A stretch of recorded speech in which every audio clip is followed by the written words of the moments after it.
Hey guys, tonight we're heading straight into the dark, dingy corridors of medieval medicine, where the scalpel is wielded by your local barber, and the smell of infection hits you before you even walk in the room. We're talking pre-germ theory, pre-anesthesia, and definitely pre-common sense. You're about to find out why a simple broken bone or infected toenail might earn you a visit with a guy who gives shaves in the morning and amputations by night. Oh, and you probably won't survive this. So before you get comfortable, take a moment to like the video and subscribe, but only if you genuinely enjoy what I do here. Seriously, don't pity-click me, and drop a comment with your city and the time you're listening. I love knowing where in the world and how late at night these bizarre journeys are reaching you. Now, dim the lights, maybe turn on a fan for that soft background hum, and let's ease into tonight's journey together. You're sitting in a wooden chair that creaks every time you breathe. The year is somewhere in the 1300s, and you've twisted your ankle falling from a horse cart. It's swelling like a loaf of bread in an oven, and your neighbour swears you need the barber. You imagine a warm towel and maybe a gentle trim around your fringe. Instead, you're ushered into a smoky little room filled with bloodied cloths, the scent of lye, and one very confident man with stained hands and a bone saw.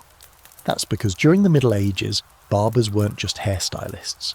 They were also your go-to guys for surgeries, bloodletting, pulling teeth, and the occasional minor amputation. They were called barber-surgeons, which sounds like a job title invented during a bar crawl. Their red and white striped poles? Yeah, those didn't just mean open for a fade. They represented blood and bandages, literal signs of a man who could slice your abscess and then clean you up nice for church. In this world, doctors, the university-trained kind, thought it was beneath them to actually cut into human bodies. They'd study Galen, Aristotle and Hippocrates, debate the balance of your four humours, maybe check your urine colour in a crystal vial. But the blood and guts stuff, that was left to the barbers. Think of it like asking your Uber driver to remove your appendix because the hospital decided it was more philosophical than practical. You sit down and tell the barber about your injury.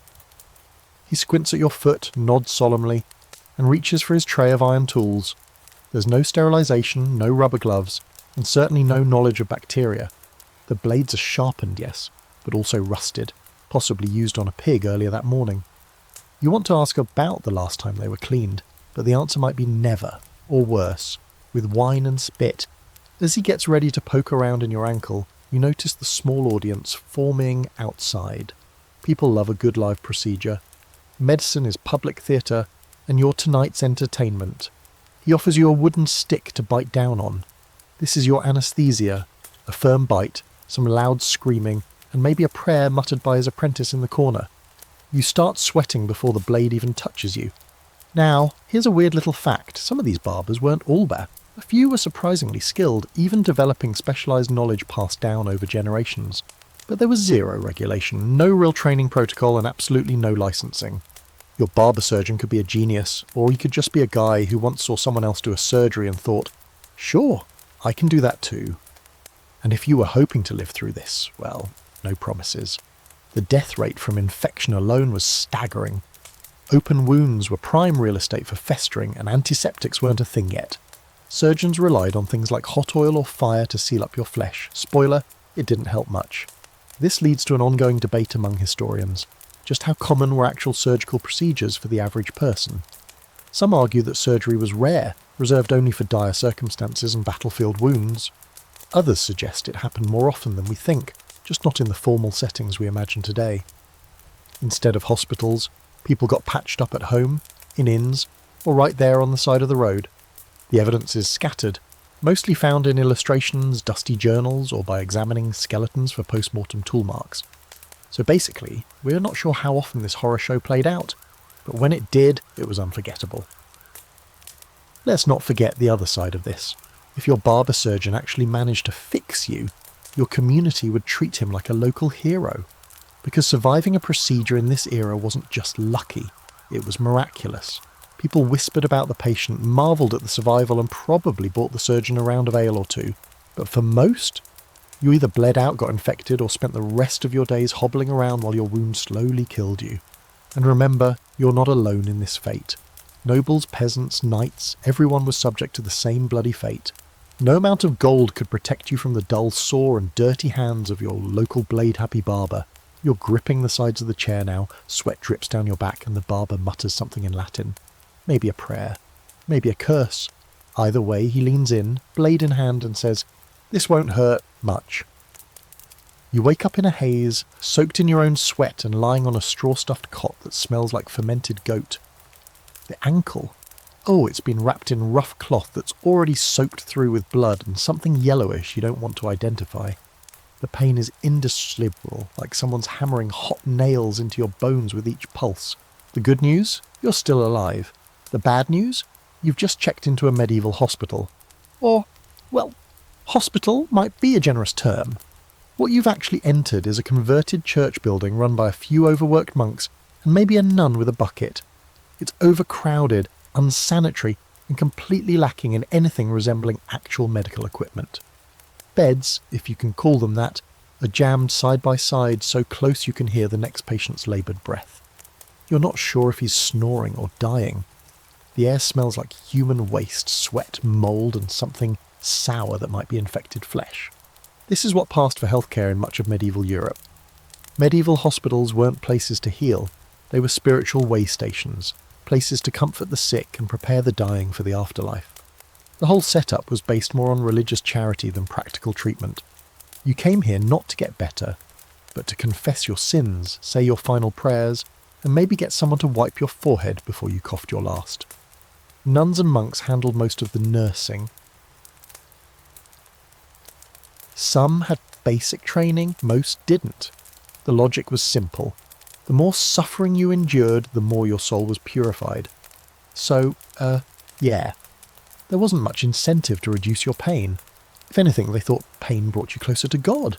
That's not exactly comforting when your leg looks like it's trying to detach from your body and leave without you. You glance around the room and spot something peculiar.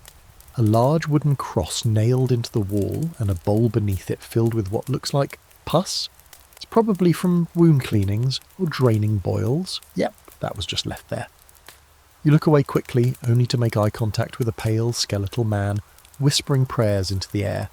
He's not even looking at you, just chanting over and over, "This is your hospital roommate." You decide not to ask what he's in for. Now you might be wondering, how did things get this bad? Back then, the dominant theory of disease was miasma, the belief that sickness came from bad air, not germs. So naturally, people thought the best way to cleanse the air was by burning herbs or dousing rooms in vinegar. It made things smell better, sure, but it didn't kill the bacteria festering in wounds, bedding, or the very hands of your so-called caregivers. That weird herbal smoke you're breathing in, it's just patchouli-scented denial. Strangely, one historical fact that stands out is that these hospitals sometimes specialised, not in treatment, mind you, but in who they housed. Some catered to lepers, others to orphans or the mentally ill. A few were attached to monasteries that kept patient logs. Those logs, when they survived time, show some real surprises. Recorded symptoms, prayers said for the sick, and even dietary logs. Bread and watered-down ale were staples. Sometimes they tossed in beans. You weren't healing here, you were waiting. Either for divine intervention or for the black-robed monks to start measuring you for a grave. There's still debate among scholars about whether these hospitals actually improved survival odds. Some say that just having a cleanish, dry place to rest helped. Others argue it made things worse, especially during outbreaks like the plague when hospitals became concentrated pockets of death. If you weren't sick when you walked in, chances were good you'd catch something by breakfast. But for now, you're stuck. Your wound is festering, the cloth hasn't been changed, and you haven't had a proper bath in days. Flies buzz around the open window, occasionally landing on your bandages like it's an all-you-can-eat buffet. A nun swings by and hands you a small bowl of something that looks like barley porridge but smells like sadness. You thank her anyway. She's doing her best, even if her best is just keeping you hydrated until the inevitable. The irony, this is the best healthcare available for miles. Even nobles didn't fare much better. Sure, they might get a private room and a priest with a gentler bedside manner, but the actual care, still medieval, they too relied on prayers, poultices and superstition. The difference was in the thread count of their shrouds when things went south. And if you thought surgery in this hospital was an option, think again. It's too dirty, too risky, and too logistically complicated. Surgeons didn't typically work inside hospitals. They operated in town squares, at fairs or in private homes. The hospital was just where you went to fade out. You lay back on your cot, stomach growling, leg throbbing, and the candlelight flickering shadows across the far wall. Someone coughs violently 2 beds over, and you can practically hear their lungs struggling to hold on. Across the room, a nun starts softly singing a hymn.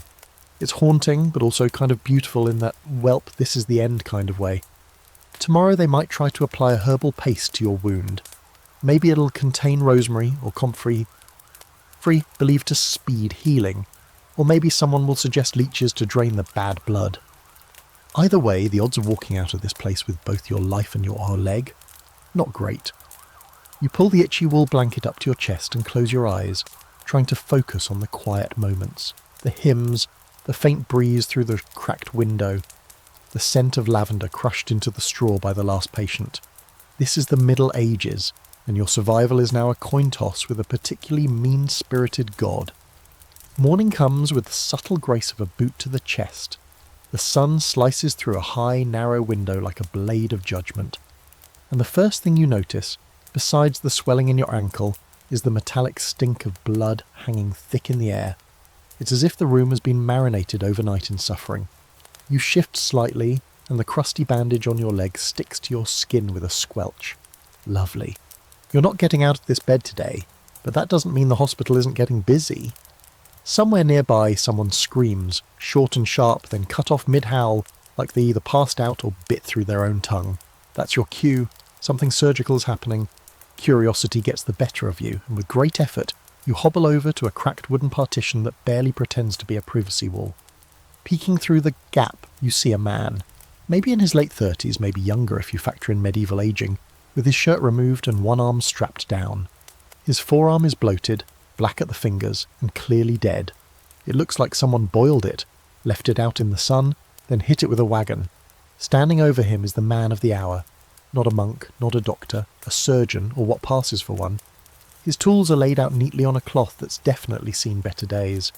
There's a saw with jagged teeth, a pair of iron forceps, some hooks, and a thin, almost elegant-looking knife. You'd be impressed if you didn't already know every one of those instruments had touched multiple infected wounds and probably livestock. The tools are not sterilised, not washed, just wiped off, maybe dunked in ale if the guy's feeling extra hygienic. You can actually see old blood flaking off the saw. This is how surgery happens. No antiseptics, no gloves, no clean linens. The surgeon rolls up his sleeves and nods to a nearby assistant, a younger man with shaking hands and a pale face, who picks up a stick and wedges it between the patient's teeth. The man on the table starts to tremble. He knows what's coming. He's probably begged not to be awake for it. But there are no anaesthetics here. Maybe some strong wine if he's lucky. Maybe a blow to the head if he's not. Then the cutting begins. Surgery in medieval times was all about speed. The idea was to finish the procedure before the patient went into shock, or worse, woke up screaming and swinging. A good surgeon could amputate a limb in under 2 minutes. The great ones, less than 60 seconds. You watch as this guy saws through skin, muscle, and finally bone. It's like butchering meat, except the meat is alive and making sounds you won't forget for the rest of your life. The smell is worse than anything you've ever known, like iron, sweat, and rotting onions. And then, just like that, the arm is off, dropped into a pail already containing someone else's foot. Welcome to medieval surgical waste disposal. It's mostly just a bucket. Next comes the bleeding. It gushes, spraying onto the floor, the surgeon's apron, even the assistant's face. The solution? Cauterization. A red-hot iron rod is pressed against the stump with a hiss and a sizzle that makes your stomach turn. The man passes out from the pain, and you don't know whether to feel relief or horror. This might be the most advanced medical procedure of the age, and it's being done on a plank of wood surrounded by gawking patients. You're one of them. Fun fringe fact. Medieval surgeons sometimes use powdered mummy as a healing agent. That's right. They'd grind up the remains of actual Egyptian mummies and sprinkle the powder onto wounds. Why? Because if it was ancient and preserved, surely it had some mystical healing properties, right? Logic was optional. Now, if you're wondering how people justified this madness, it goes back to the dominant belief systems of the time. Medicine was less science and more ritual. Surgery was considered dangerous not just because of the risks, but because it physically invaded the sacred vessel that was your body. Many believed that cutting open a person could release more than just blood. It might unleash imbalances in your humours, or worse, upset the divine design. This explains why some healers were hesitant to perform surgery at all. The cutting was left to specialists, sometimes trained, often not, and there were intense debates over whether the benefits outweighed the spiritual risks. Some church leaders even argued that enduring pain purified the soul, and that removing suffering through surgery might be, well, cheating. Yet despite all this, the demand for surgery existed. People got injured, infections took hold, and occasionally desperate souls gambled on the sore. There's ongoing scholarly debate about how much surgical knowledge was preserved or advanced during this era. Some historians argue that the Middle Ages were a step backward, a long medical dark age where ancient Roman knowledge was lost. Others claim that progress was made just differently, through slow empirical learning and the accumulation of practical knowledge by people outside traditional universities. Take battlefield surgeons, for example. These were the real MVPs when it came to rapid procedures. They learned by doing and by watching people die when they did things wrong. They might not have written textbooks, but they knew which way to cut, how to clamp a major vein, and when to just stop and hope for the best. Trial and error was the curriculum, and every mistake was fatal. You look again at the patient. His stump is bandaged, the bleeding slowed, and the assistant is offering him a weak broth to sip through cracked lips. He's not out of the woods, not by a long shot. But if the infection doesn't return, and that's a massive if, he might just survive with one less arm and a whole lot more trauma. The surgeon catches your eye. For a moment there's pride there. He saved someone, or at least he tried to. You nod politely and limp back to your cot where you lie in silence, the echoes of soaring and screaming still playing in your head like a lullaby from a nightmare. And you know that if your leg gets worse, if the rot creeps up another inch, you'll be next. You've now been in this place long enough to get used to the smell. That's either a triumph of adaptation or a sign of slow neurological failure. But either way, your nose no longer cringes at the mingled stench of blood, bile, sweat and mildew. Your bandage is changed, if by changed you mean they peeled off the old one, slapped on a slightly damp cloth soaked in what you were told was rosemary tincture, and then wrapped it back up using the same strip they just removed from someone else's thigh wound. Comforting. You're told you're lucky. They didn't try to bleed you, yet, because tonight your roommate isn't so fortunate. He's developed a fever, and the monks say his humours are imbalanced. This is their go-to explanation for pretty much anything, from nausea to hallucinations to demonic possession. The fix? Bloodletting, of course. They tie a leather strap around his arm, pull out a curved lancet, and start cutting. You watch with morbid curiosity as his blood dribbles into a shallow brass bowl.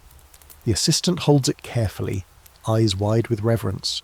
Like this fluid might hold the key to everything wrong with the world. They whisper something about excess black bile. You wonder if that's just another way of saying, we don't know what's wrong, but we're committed to trying something dramatic. Bloodletting was one of the most widely used treatments in medieval medicine, based on the ancient Greek idea that the body was governed by 4 humours: blood, phlegm, yellow bile, and black bile. When you got sick, it was blamed on one of those humours being out of whack. The solution? Remove some of the offending one. Since they couldn't really drain phlegm or bile in neat little containers, blood became the go-to scapegoat. And this wasn't some fringe practice. Oh no, this was mainstream.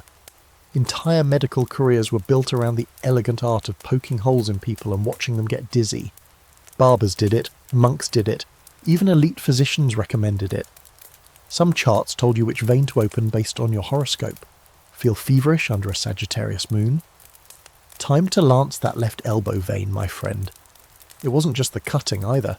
Cupping and scarification were often added to the mix. They'd heat glass cups, slap them onto your skin, and then slice tiny openings beneath them so the vacuum would suck out blood. Sometimes they'd use leeches, because of course they did. Not just any leeches, mind you, special medicinal leeches imported and bred for maximum suckage. Imagine being so respected that your professional value lies in how aggressively you siphon human blood. Living the dream, you shift uncomfortably as the bowl beside your neighbour fills halfway, then stops. They murmur about the colour and consistency, then toss the blood outside into what might be a drainage pit or maybe just a glorified mud puddle. Either way, it's where blood goes to rot and probably breed mosquitoes the size of songbirds. Strangely enough, some people did feel better after being bled. Why? That's up for debate. Maybe the placebo effect, maybe the body released endorphins from the sheer trauma. Maybe they just had high blood pressure and temporarily benefited from being semi-drained like a wineskin. There are even historical anecdotes of kings and nobles swearing by it, doing regular bleedings as a form of maintenance. You know, like tuning a very squishy, very confused engine. But for most people, especially those already weak, it just made things worse. Lower blood volume means lower oxygen delivery. And surprise, your organs actually like oxygen. Many didn't survive more than a few sessions. They grew paler, more delirious, and eventually just stopped. But the practice endured because the theory sounded smart, and no one had the tools to prove otherwise. Galen said it worked, and Galen was the guy. You didn't question Galen, you just found a vein and hoped for the best. That brings us to one of the more peculiar historical notes. Some hospitals kept special animals on site to assist with bloodletting. Not just leeches, goats too. Why? Because goat's blood was sometimes used in transfusions, or in bizarre rituals where it was believed the vitality of the goat would pass to the patient. Never mind that they didn't understand circulation or blood types yet, it was mostly symbolic, kind of like a very sticky blessing. There's ongoing academic debate over just how much harm bloodletting caused over the centuries. Some argue it wasn't as catastrophic as it sounds, and when done conservatively, may have had mild benefits under very specific conditions. Others say it probably killed millions through hemorrhaging, anemia, and exacerbating illness. Either way, the consensus is that medieval Europe's obsession with bleeding people out was not ideal. Your roommate groans, a deep, wet sound, and someone places a cold rag on his head. His eyes roll back briefly. He's not looking good, and you can't help but feel a little selfish relief that they didn't cut into you instead. You lie back down, letting the candlelight flicker shadows across the ceiling beams. You stare at the moving shapes, your mind drifting. What's the lesson here? That the road to medicine was paved with confusion and blood puddles? Maybe. That pain and ritual once replaced science? Definitely. What you know for certain is that someone, centuries from now, will look back at your age and laugh at all the things you believed were helpful. Maybe the protein shakes. Maybe the face creams. Maybe the way you believed sleep was optional. In every age, there's someone sure they're right holding the blade, and someone else lying still, hoping they are. It's late again. The kind of late where everything sounds louder.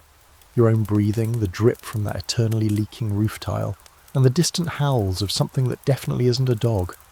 You shift on the cot, feeling every splitter of wood through the thin linen sheet. Your leg burns, not in the poetic, metaphorical way, but in the this flesh is turning into soup way, and it's becoming clear that you might need surgery. Real surgery, or at least whatever surgery means in the 14th century. The problem? There's no anesthesia, no gas, no injections, no numbing gels or sleepy syrups. In the medieval toolkit, pain is a requirement, not a complication. You feel it because you're alive, or at least you feel it until you're not. They don't sugarcoat it either.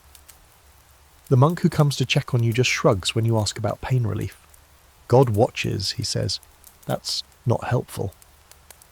What he really means is, you're going to be given something to bite, something to scream into, and if you're lucky, a little something to dull the edges, wine, mandrake root, maybe a poppy infusion thick enough to make your tongue go numb, but not enough to knock you out. You overhear two assistants talking outside the makeshift ward. Apparently they're going to attempt debridement. That's a fancy way of saying they're going to cut away the rotting flesh and hope what's left decides to heal. You brace yourself, tonight's going to be one for the scrolls.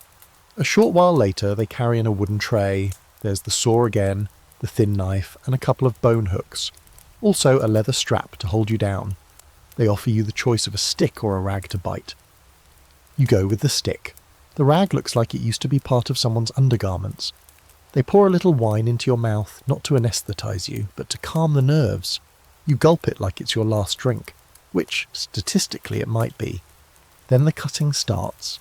It's hard to explain what pain feels like when it's raw and uninterrupted by medication. Your vision goes white. You feel yourself floating then crashing down. Your hands clench and unclench, trying to grab anything. Air, your own chest, the frayed edge of the cot.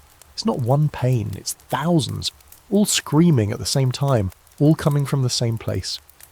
The surgeon mutters as he works. He's focused and oddly gentle, in a way that makes it worse. Because he's trying. He's trying to save you, and yet you're aware that most don't survive this part. You're now part of a very bloody experiment. What's odd is how they do understand certain things. They know that rotting flesh has to go. They even get that pus can be a bad sign. They've seen enough gangrene to recognise its smell, but they don't know why it spreads, or what causes infection, or that they're making it worse every time they touch your leg with fingers that just handled someone else's boil. Here's a strange fact. In some cases, they used actual pain as a diagnostic tool. If you didn't scream, that meant the flesh was already dead, and they'd cut more until you did. Congratulations, your nerve endings just became a medieval medical chart. Sometimes they tried herbal concoctions to help with the agony. Mandrake root was popular, not because it worked especially well, but because it was shaped like a human figure and thus was considered powerful. It had mild sedative properties, sure, but taking too much could kill you, and taking too little just made you woozy and confused. Other favourites included henbane, deadly nightshade, and opium from poppies. Useful occasionally, dangerous as always. Your surgeon doesn't bother with any of that. He wants to work fast, and nothing slows a man down like a hallucinating patient flailing around mid-slice. You try to breathe through your teeth, gripping the stick so hard your jaw aches. And then, mercy, he stops. They pour wine over the wound. It stings like betrayal, but it's better than nothing. Wine, vinegar, and sometimes even brine were medieval antiseptics of choice. Not because people knew about germs, but because fermented liquids stung and seemed to cleanse the evil spirits or corrupted air. A clean cloth is wrapped around your leg, and a wooden splint is tied around the bandage to stabilise it. It's not elegant, it's not even good, but it might be just enough.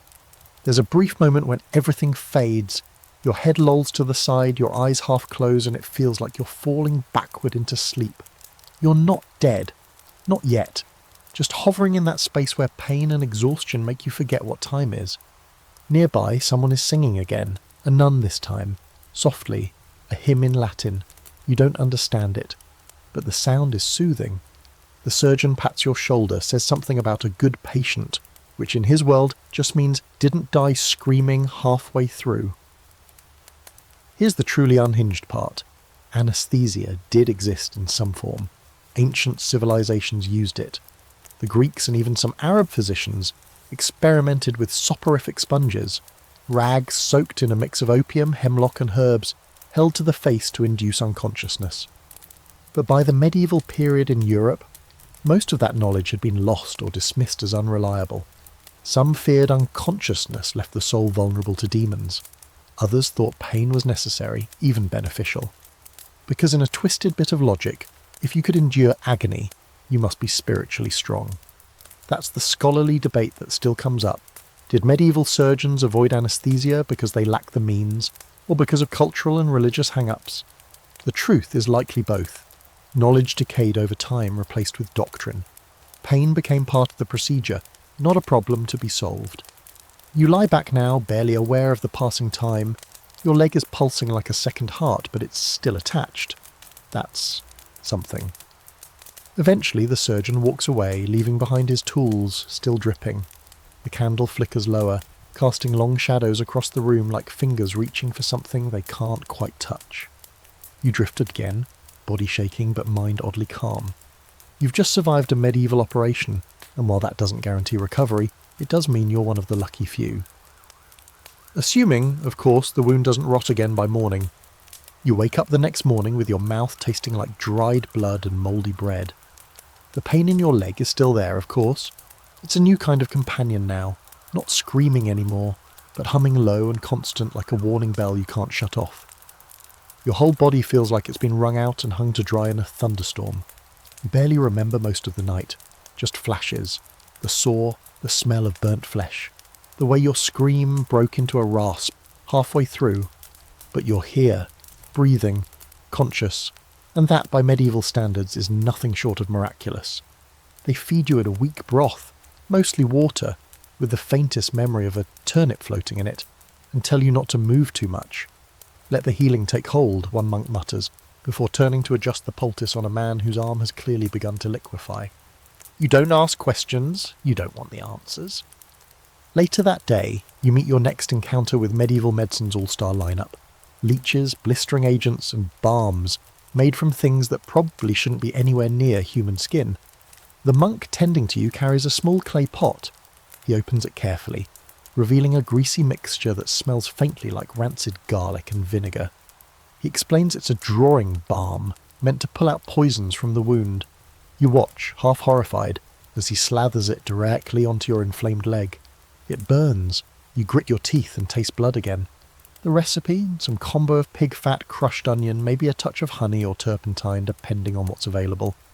The idea is that if the wound is festering, it's because something's trapped inside, and you need to coax it out. Not drain it, not clean it, but tempt it, like an unwanted guest at a banquet. Then come the leeches. You'd think after everything else you'd be desensitized. But no, watching someone lift a wriggling black tube out of a jar and press it gently to your thigh is a new kind of psychological violation. The leech squirms for a moment, then latches on with a tiny pop, and you feel a mild tug, like someone sipping on your bloodstream through a coffee straw. It shouldn't be terrifying, but it is. Leech therapy was wildly popular across medieval Europe. People believed it could restore balance to the humours, reduce fevers, cure madness, and even treat swollen joints. These weren't random garden leeches either. Some were bred for medical use, fattened in ponds until they were deemed ready for battle.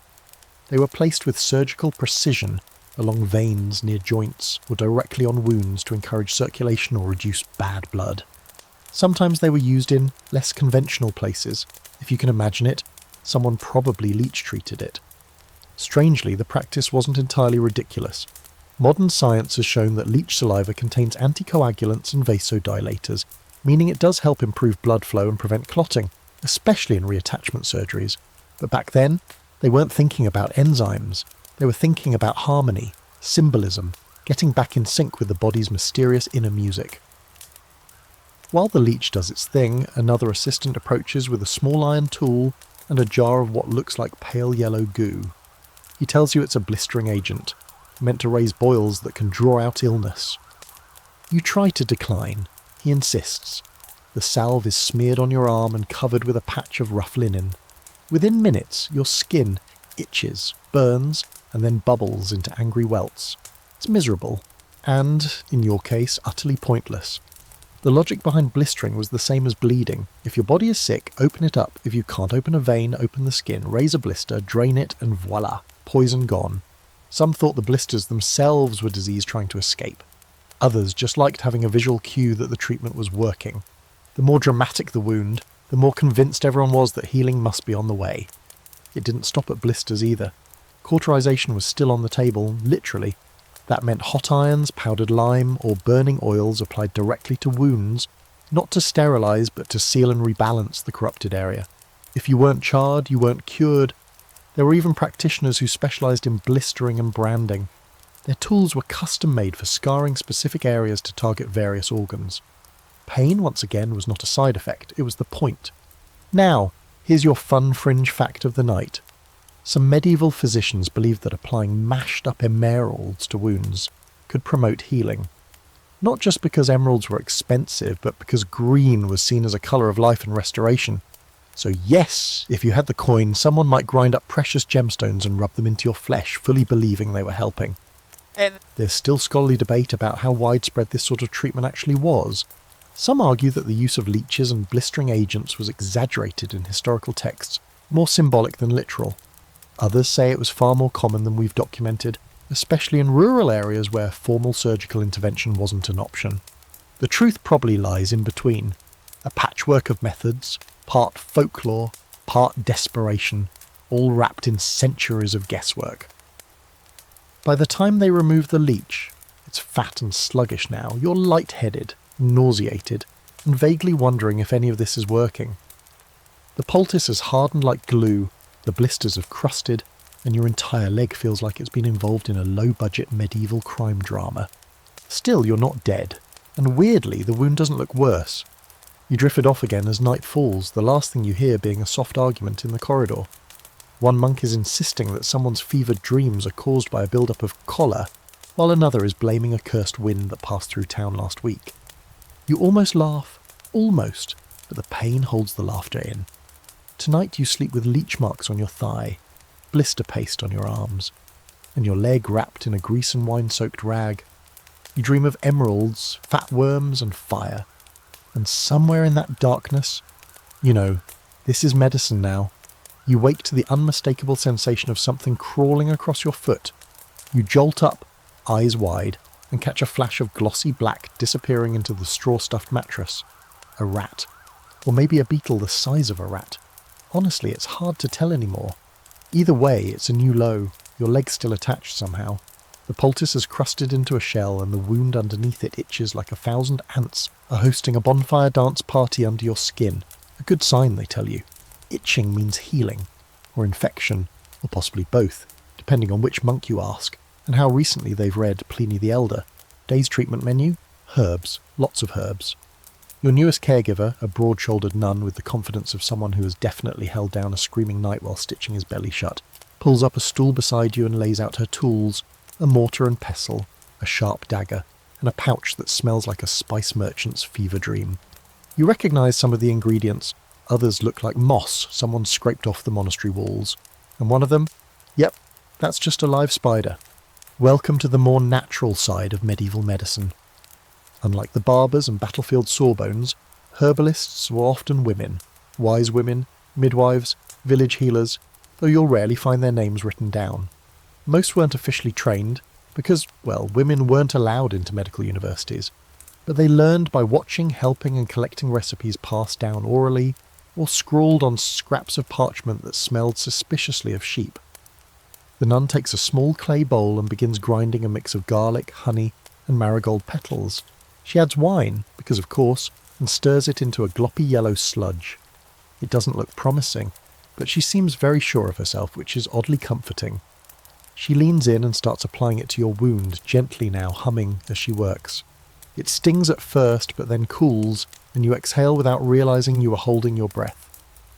Garlic and honey, it turns out, weren't just medieval superstition.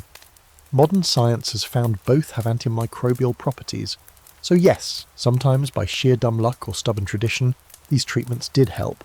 Marigold too, calendula was used to reduce inflammation. That part's real. But then again, the spider is still twitching in a nearby cup, and she tells you its web might be applied next to knit the skin. Yep, spider webs. They weren't just for ambience. In some regions, webs were used as natural bandages, applied directly over wounds to stop bleeding and promote healing. People believed they contained mysterious regenerative properties. In reality, they were sticky and semi-sterile if harvested clean. Some even soaked them in vinegar first. Bonus points for style, though. You also get treated to a warm herbal compress on your chest, to draw out the humours, the nun says, as she sprinkles dried lavender over your pillow. You catch a whiff of the fragrant oil and realise, yeah, it's not awful. In fact, the smell distracts you from the pain for a while. The calming scent, the gentle pressure of the wrap, the quiet humming, it feels like care. Not science, maybe, but care. And in this world, that's rare. Still, let's not romanticize it too much, because right after this moment of tender healing, another patient across the ward starts convulsing. The attendants rush to his side, whispering about demons or tainted blood, or possibly sleeping sickness. Someone fetches the same nun who's been helping you. She grabs a pouch of dried toad skin and a paste made from crushed nightshade berries. You watch as she applies it to the man's forehead in a strange circular pattern, then presses her thumb between his eyebrows and mutters a short prayer. This is the blurry line between herbalism and superstition.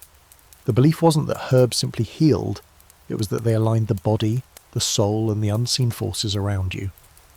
Lavender calmed the spirit. Basil repelled evil. Rosemary sharpened memory and chased away nightmares. And wormwood? Wormwood was serious business, used in potions to purge parasites, inspire visions, or, if brewed too strong, destroy your liver faster than 3 flagons of mead. And then there were the blistering balms and boil-drawing salves made from mixtures of cow dung, burnt bones, and frog slime. Yes, frog slime. You'd think people were just making this up, but no, recipes survive in old grimoires and monastery manuals. Some even recommended boiling frogs alive and using the water for compresses, because nothing says healing like steaming amphibian broth. The stranger part, some of it worked. Not because of the frog, mind you, but because many of these balms included elements like vinegar, salt or honey, natural antiseptics hidden under layers of witchy flair. But let's be real, there was also a fair bit of just throwing everything at the wall and seeing what didn't kill the patient. It's here that historians get a little heated. Some argue that female herbalists were far more effective than male surgeons, especially for treating fevers, infections, or chronic illnesses. Others point out that we romanticize them through a modern lens, forgetting that their cures could be just as bizarre and dangerous. What's clear is that many of these women walked a knife's edge, praised as healers one year, condemned as witches the next. Their knowledge wasn't always written down. It was whispered, practiced in secret, or buried with them when the wrong person got suspicious. You watch the nun work for a while longer. She checks your wound, nods approvingly, and tells you not to scratch the scab no matter how much it itches. That's where the new skin is learning to be brave, she says. You try not to laugh, but it's the first time in days you felt like something other than a sack of infection. She leaves you with a warm compress, a small piece of dried ginger to chew for the nausea, and a final word of caution. If you feel your soul floating tonight, tie it down with prayer. You're not quite sure what that means, but it sounds like medieval code for you might still die in your sleep. You close your eyes again, feeling the poultice warm against your skin, the lavender under your nose, and the faint pulse of something ancient and unexplainable moving through your body. Maybe it's the herbs, maybe it's just hope. Either way, you're still here. One poultice, one leech, one spider web at a time.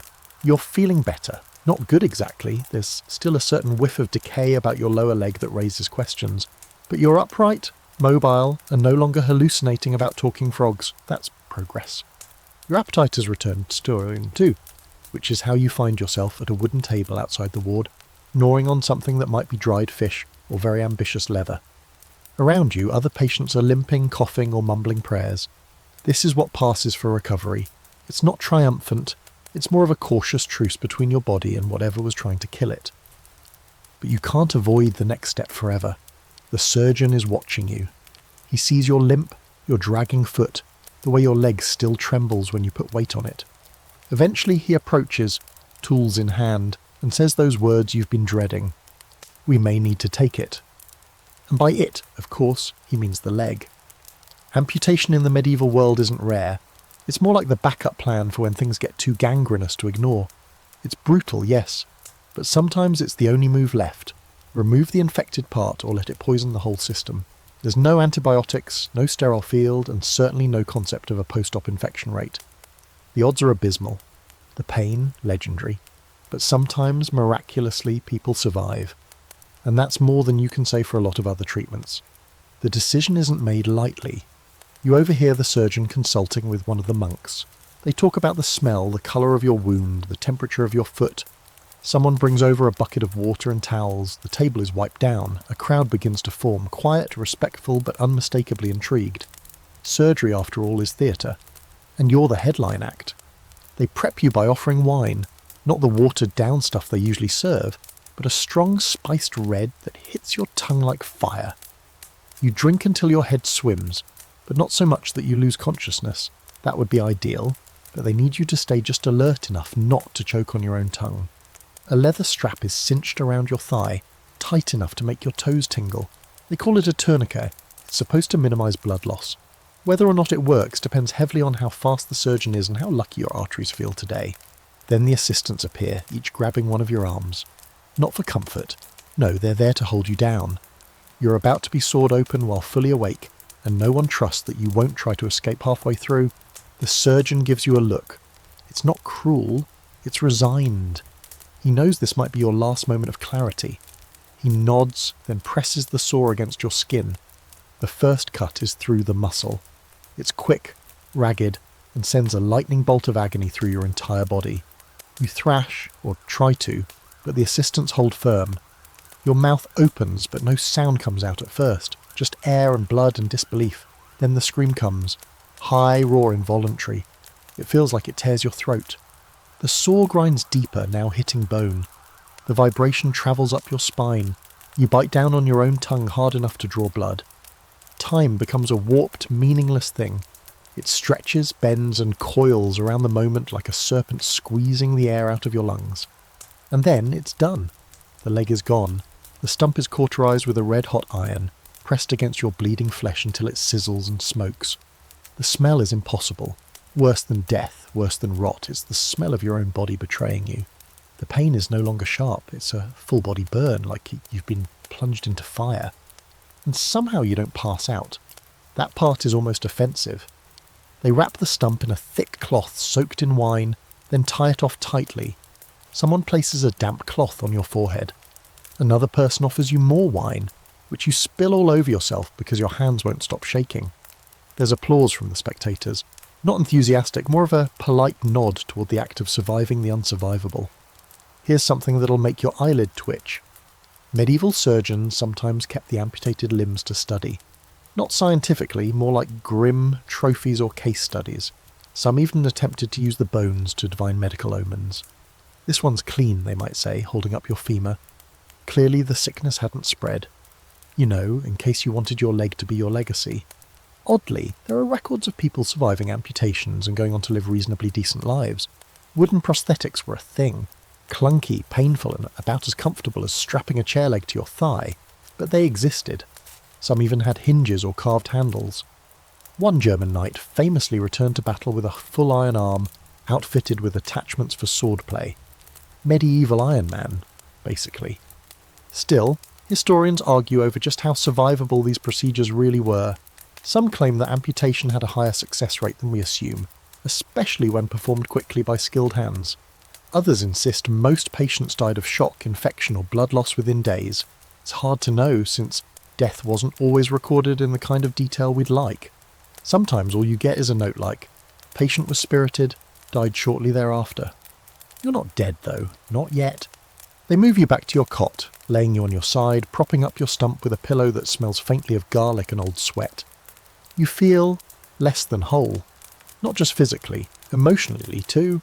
Your body has been edited, like a sentence someone rewrote for brevity. And it's jarring. But it's also a strange kind of relief. The rotting limb is gone, the fever hasn't returned. And for the first time in days, your mind is clear enough to register something approaching peace. You stare at the ceiling beams, still splattered with ancient soot, and listen to the soft murmur of someone singing in the far corner. You recognise the tune now. It's the same lullaby from 3 nights ago, the one you weren't sure was real.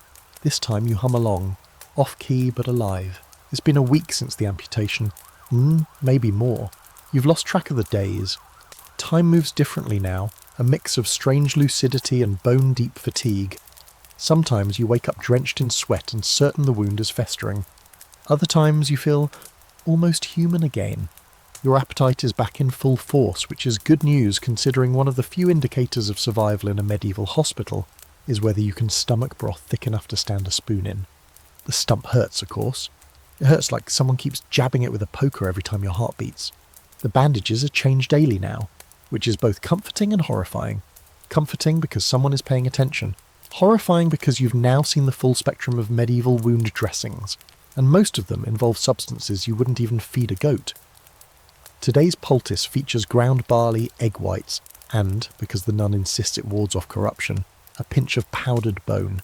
She says it came from a saint's relic. You try not to think about whether the saint knows he's being used as a skin graft.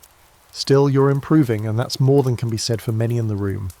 Across from you lies a man who came in with what looked like a minor spear wound. Now his entire leg is the colour of a spoiled plum. The monks avoid his bed more and more each day. They know he's a lost cause, and frankly so does he. You lock eyes once, and in that single glance there's a conversation. A shared understanding of pain, futility, and how close the line is between recovering patient and nameless corpse in the churchyard. But you're not him. You're mobile now, hobbling on a crude crutch made from an old chair leg, tied with strips of rawhide. It's not elegant, but it holds your weight, mostly. You've joined the ranks of the limping survivors, those who shamble around the courtyard like ghosts just returned from the underworld. Out here, the air smells better, fresher. There's a garden of sorts, more weeds than herbs, but the nuns keep it alive with faith and buckets of questionable compost.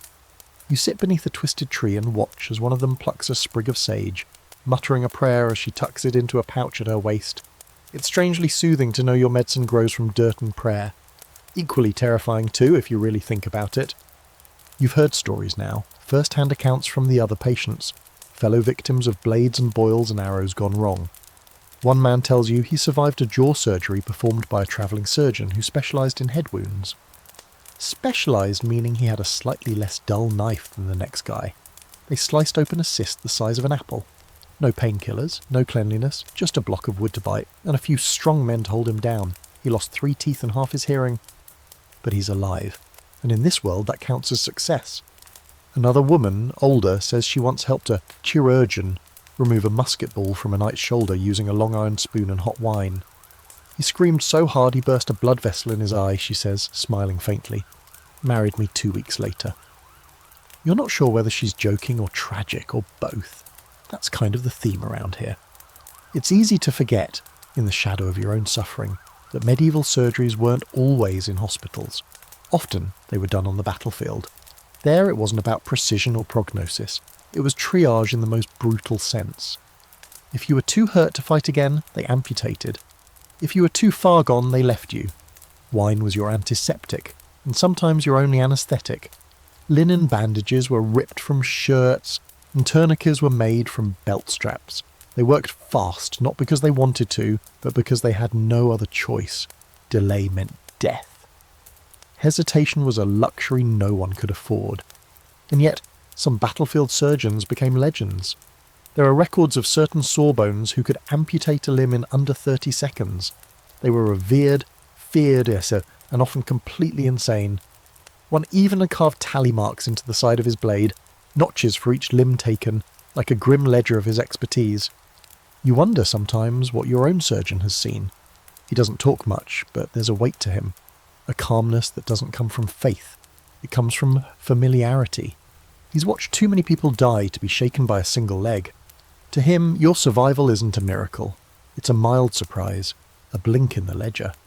He checks on you this afternoon, peels back the bandages with practised fingers, inspecting the wound with the same expression you might reserve for overcooked stew. He nods, grunts, and rewraps it with a clean strip of linen soaked in, what else, wine and garlic. You ask him how many patients he's saved. He pauses. Some, he says. Fewer than I'd like, more than I expected. That's the most you've heard him speak all week. Here's your quirky fact for the day. In some parts of Europe it was believed that surgeries could only succeed if performed under specific astrological alignments. That's right. Before letting someone cut into your leg, you might want to make sure Mercury wasn't in retrograde. Certain body parts were associated with planets, and surgery on a Tuesday, Mars Day, was considered especially risky due to its warlike energy. You think about this as you sit under your tree chewing a sprig of mint the nun gave you for breath. Your surgery was on a Thursday, Jupiter's day, associated with growth and healing. Maybe that's what tipped the scales. There's still debate about how much astrology influenced real medical decisions versus how much was just ritualistic padding for otherwise terrifying procedures. Some scholars argue that charts were used as a psychological comfort more than a strict rulebook. Others think they played a critical role in scheduling everything from childbirth to amputation. You'd ask your surgeon what he believes, but judging by his grunting method of communication, his star sign is probably don't ask. By sunset, you're back in your cot, propped up with extra straw, breathing in the faint aroma of sage, garlic, and whatever damp mildew is permanently fused into the walls. The day wasn't awful. That's something. You didn't faint. You didn't scream. You even walked, well, hobbled without help. You feel tired, sore, and impossibly fragile. But you're still here, and in a place like this, that's the closest thing to a victory parade you're going to get. You've started to recognise the rhythm of things now. Morning begins with groans and the distant clatter of wooden bowls, followed by the monk making rounds with the kind of gentle indifference that says, I'm praying for you, but I'm also budgeting for your funeral. The smell of boiled oats wafts through the halls, and the sound of someone retching somewhere in the ward sets the tone for breakfast.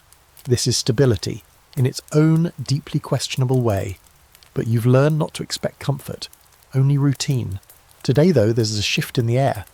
You notice it as soon as the surgeon walks in wearing his better robes, not the pristine kind, just the slightly less bloodstained kind, and he's accompanied by 2 younger men carrying what looks like a satchel full of scrolls and wooden diagrams. You're not the focus, at least not yet. They pass your cot and move toward a nearby patient whose face is half swallowed by a swelling that makes you wince just looking at it. The surgeon leans in, gestures to the lump, then starts lecturing. And that's when it hits you. You're watching a teaching moment. This, apparently, is what passes for medical education. You sit up slightly, crutch resting by your side, and observe. The scrolls the assistants are unrolling show sketches of the human body, not anatomical in the modern sense, but more like badly remembered meat maps. The head's too big, the organs are in the wrong places, and you're pretty sure one of them labelled the liver as seat of courage. Still, for the time, it's cutting-edge stuff. The surgeon points to the patient's jaw, makes a slicing gesture, and then turns to the younger men, nodding for them to begin. You flinch, expecting a bloodbath. But to your surprise, the students don't actually cut. They hesitate, tremble, and one of them nearly drops his scalpel. The surgeon sighs, takes over, and does the incision himself, smooth and swift, the way you remember from your own not-so-little procedure. It's less about the healing now, and more about the learning. That's the strange paradox of medieval surgery. It was both savagely practical and steeped in ancient theory. These young men weren't just apprentices, they were studying under the guidance of surgical guilds, semi-formal collectives of cutters, barbers and medical hopefuls that had begun forming in cities across Europe. Surgical guilds emerged as a way to standardise, at least loosely, who could slice someone open without immediately being chased out of town. They didn't offer degrees, but they did have training periods, apprenticeships, and eventually something resembling a licensure exam, if you could impress a master and not kill too many people along the way. You didn't need to be literate. You didn't even need to know Latin. You just needed steady hands, a tolerance for screaming, and preferably a few relatives already in the trade. Watching the lesson unfold beside you, you realise these apprentices aren't just learning to heal, they're learning to survive the patients they don't heal. The surgeon finishes his demonstration, cauterizes the wound with a hot iron, casually like he's branding a goat, and begins talking about laudable pus, which horrifyingly was a real term. That's your historical fact for today. Laudable pus referred to the thick, creamy discharge that doctors once believed was a sign of proper healing. Not a problem, not an infection. Oh no, it was praiseworthy. A sign your body was ridding itself of bad humours. Surgeons would actually look for it as proof they'd done a good job. The smellier and milkier, the better. If your wound was clean and dry, suspicious, possibly even dangerous. Yes, really. The patient beside you whimpers as the iron presses into his jaw, and those students scribble notes on parchment, nodding with what you suspect is more fear than understanding. You make eye contact with one of them. He looks about 16 and terrified. You feel a flash of pity. One day he might be holding the saw over someone like you. There's a debate among scholars about just how structured these surgical guilds were. Some say they were tightly controlled, with strict hierarchies and official rites of passage. Others believe they were more like unions with vague rules and plenty of improvisation.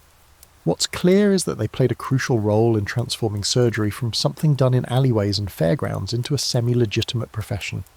Still, the gap between theory and practice was immense. University-trained doctors rarely operated. They studied humours and stars and occasionally dissected pigs. But actual human bodies? Too messy, too earthy. The hands-on stuff was left to barber-surgeons, battlefield medics, and rural folk who learned by doing.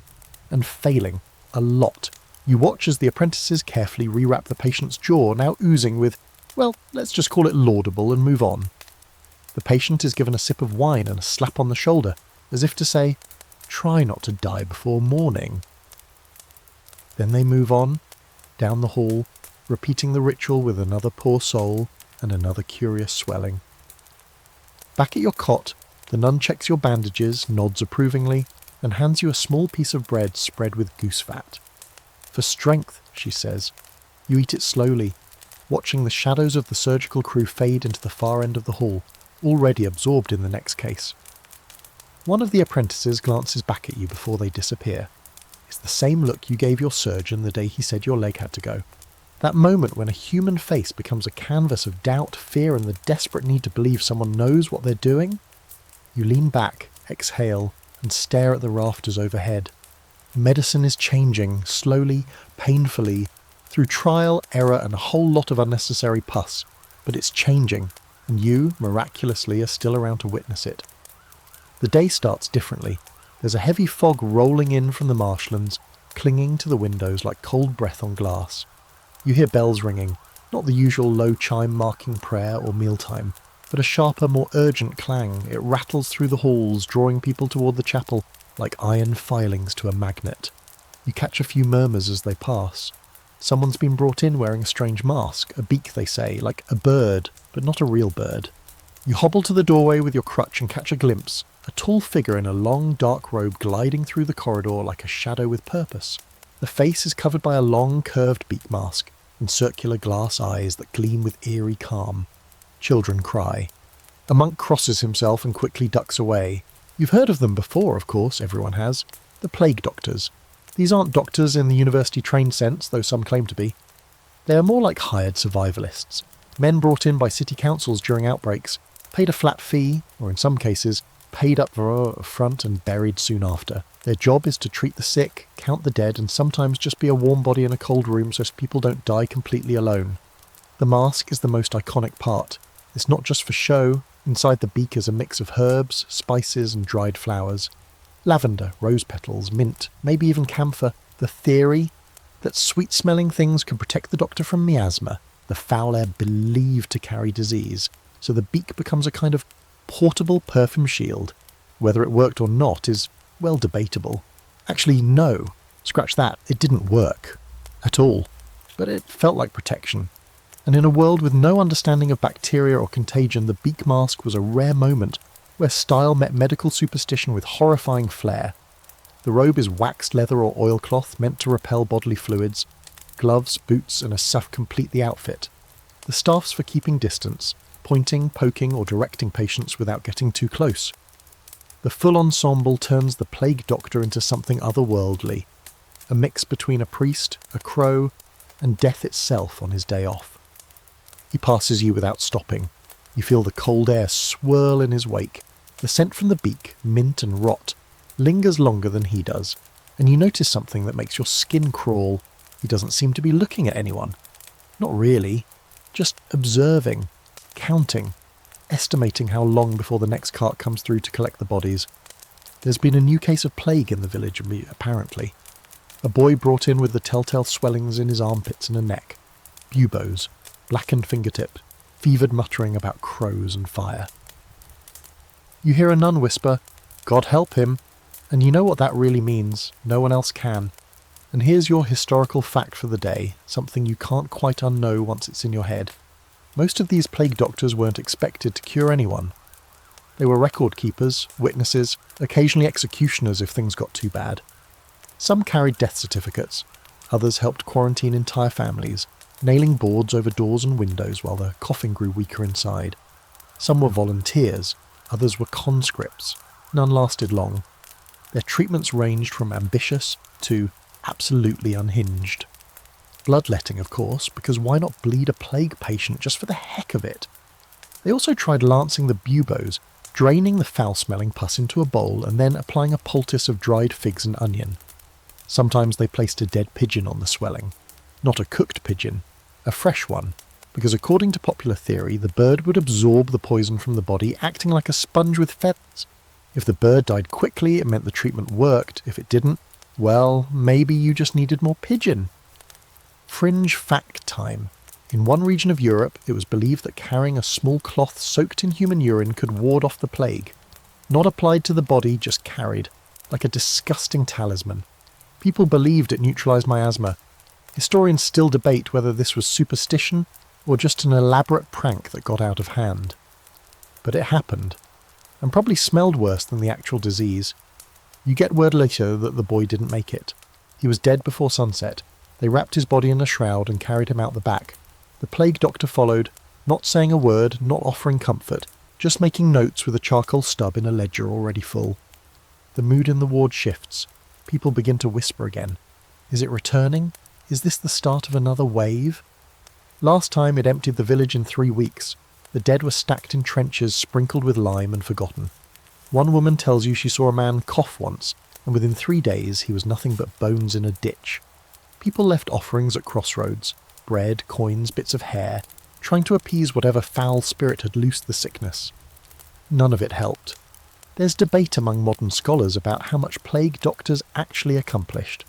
Some say they were brave public servants who risked their lives for a dying population. Others argue they were useless at best, dangerous at worst, spreading the disease from one house to the next with every unwashed gloved hand. The truth is probably somewhere in the middle. They weren't saints, they weren't villains, they were just men stuck in the same nightmare as everyone else, only dressed better for the occasion. You watch as the fog thickens outside, cloaking the chapel in a pale grey veil. The bells stop ringing. The day fades into a silent, uneasy twilight. That night you lie in your cot, staring at the ceiling. You don't feel sick, not with that sickness, but your body aches in new places now. Is it the healing, or something else? You close your eyes and try not to think about the beak-faced shadow and the boy with the black fingers. Tomorrow, maybe it'll all be gone again. Just a scare. Just one case. But deep down, you already know. The plague never really leaves. It just waits for the right season. The morning after the plague doctor's visit feels different. Not dramatic or sudden, just thinner. The silence hangs heavier, and the usual sounds of coughing, groaning, and someone somewhere unsuccessfully vomiting have dulled to an eerie hush. It's like the entire ward is holding its breath. You catch glimpses of nurses moving faster than usual, monks huddled together, whispering near the doorway, and one pale apprentice scrubbing his hands raw with wine. That alone is enough to raise alarm. No one ever wastes wine here. Word spreads quickly. Another patient has died. Not from surgery, not from infection, but from the sickness. His skin turned black around the mouth, and his last words were about fire under the floorboards. A nun swears she saw his shadow flicker twice after his heart stopped. You decide not to ask what that means. Soon after, 2 more people are taken away. One of them passed during the night. The other was wheezing blood into a cloth by dawn. No one touches their beds. No one goes near the linens. The air feels charged now, like just breathing is a risk. You notice that the nuns have started placing sprigs of rosemary above the doors, and someone has lit a small fire in the corner to keep the air clean. It does little but add a smoky layer to the smell of fear. This is what happens when survival becomes collective paranoia. You manage to hobble outside on your crutch, drawn toward the fresh air, or what passes for it. The garden's been abandoned. The herbs wilt under the weight of their own neglect. In the courtyard, people stand apart now, as if the space between them might act as a barrier. It won't, but superstition is more soothing than science when science doesn't exist. A monk is nailing a sign onto the outer gate. You catch the word quarantina on it, 40 days. Anyone showing symptoms will be isolated. Families must remain indoors. Merchants are no longer allowed to enter the town square. The word, borrowed from the Venetian system of isolating ships before unloading, has trickled down into common use. It sounds official, precise, but really, it's just an attempt to control the uncontrollable. Here's your historical fact for the night. During the height of the Black Death, many towns did enforce quarantines, locking entire families inside their homes if one member showed symptoms. Food was passed through slits in the door. Bodies were removed once no one answered the knock, and sometimes the doors were simply nailed shut because no one wanted to deal with what was inside. As you make your slow way back inside, you notice something unnerving. The beds in the far wing have been stripped. Not cleaned, just emptied. The straw mats left bare, the blankets taken, the walls scrubbed so hard the paint has begun to peel. They are preparing, making room. You glance toward your own cot, half expecting it to be gone too. Your wound itches beneath the bandages, but there's no fever, no black patches, just soreness and the constant low thrum of pain. You're still in the healing camp, not the dying one, for now. You overhear 2 apprentices arguing in the corridor. One insists that they must bleed anyone showing symptoms immediately, get ahead of the sickness, drain it before it spreads. The other argues that it's not in the blood but in the breath. The debate gets heated. One of them storms off, muttering about corrupted air and the lungs being the devil's bellows. You stay quiet. Neither of them is right, but no one here knows that yet. And now, a quirky fringe belief. In some towns, people carried pomanders, small scented balls filled with herbs and spices, on cords around their necks or inside special pouches sewn into their sleeves. These little perfume orbs were thought to shield the wearer from disease. The wealthier you were, the more elaborate your pomander.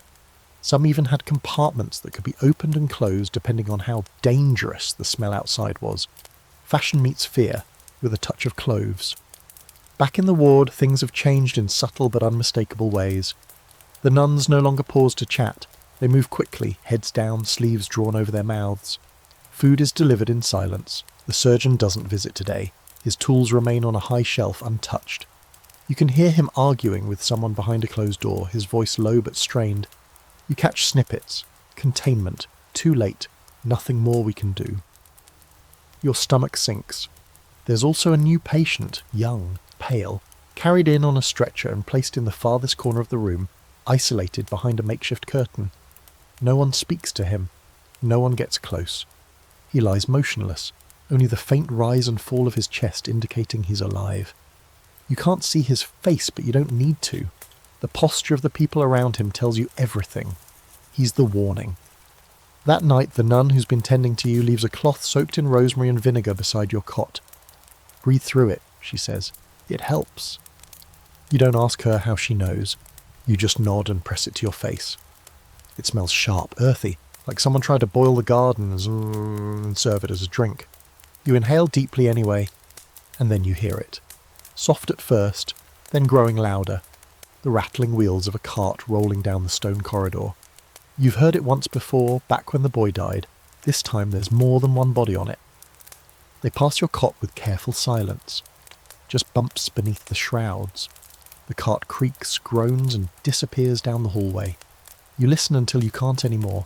That's when you notice something terrifyingly human. You've stopped being afraid of surgery, of pain, of knives and fire and bone saws. Now you're afraid of the air, because you know you can't cut the plague out of someone.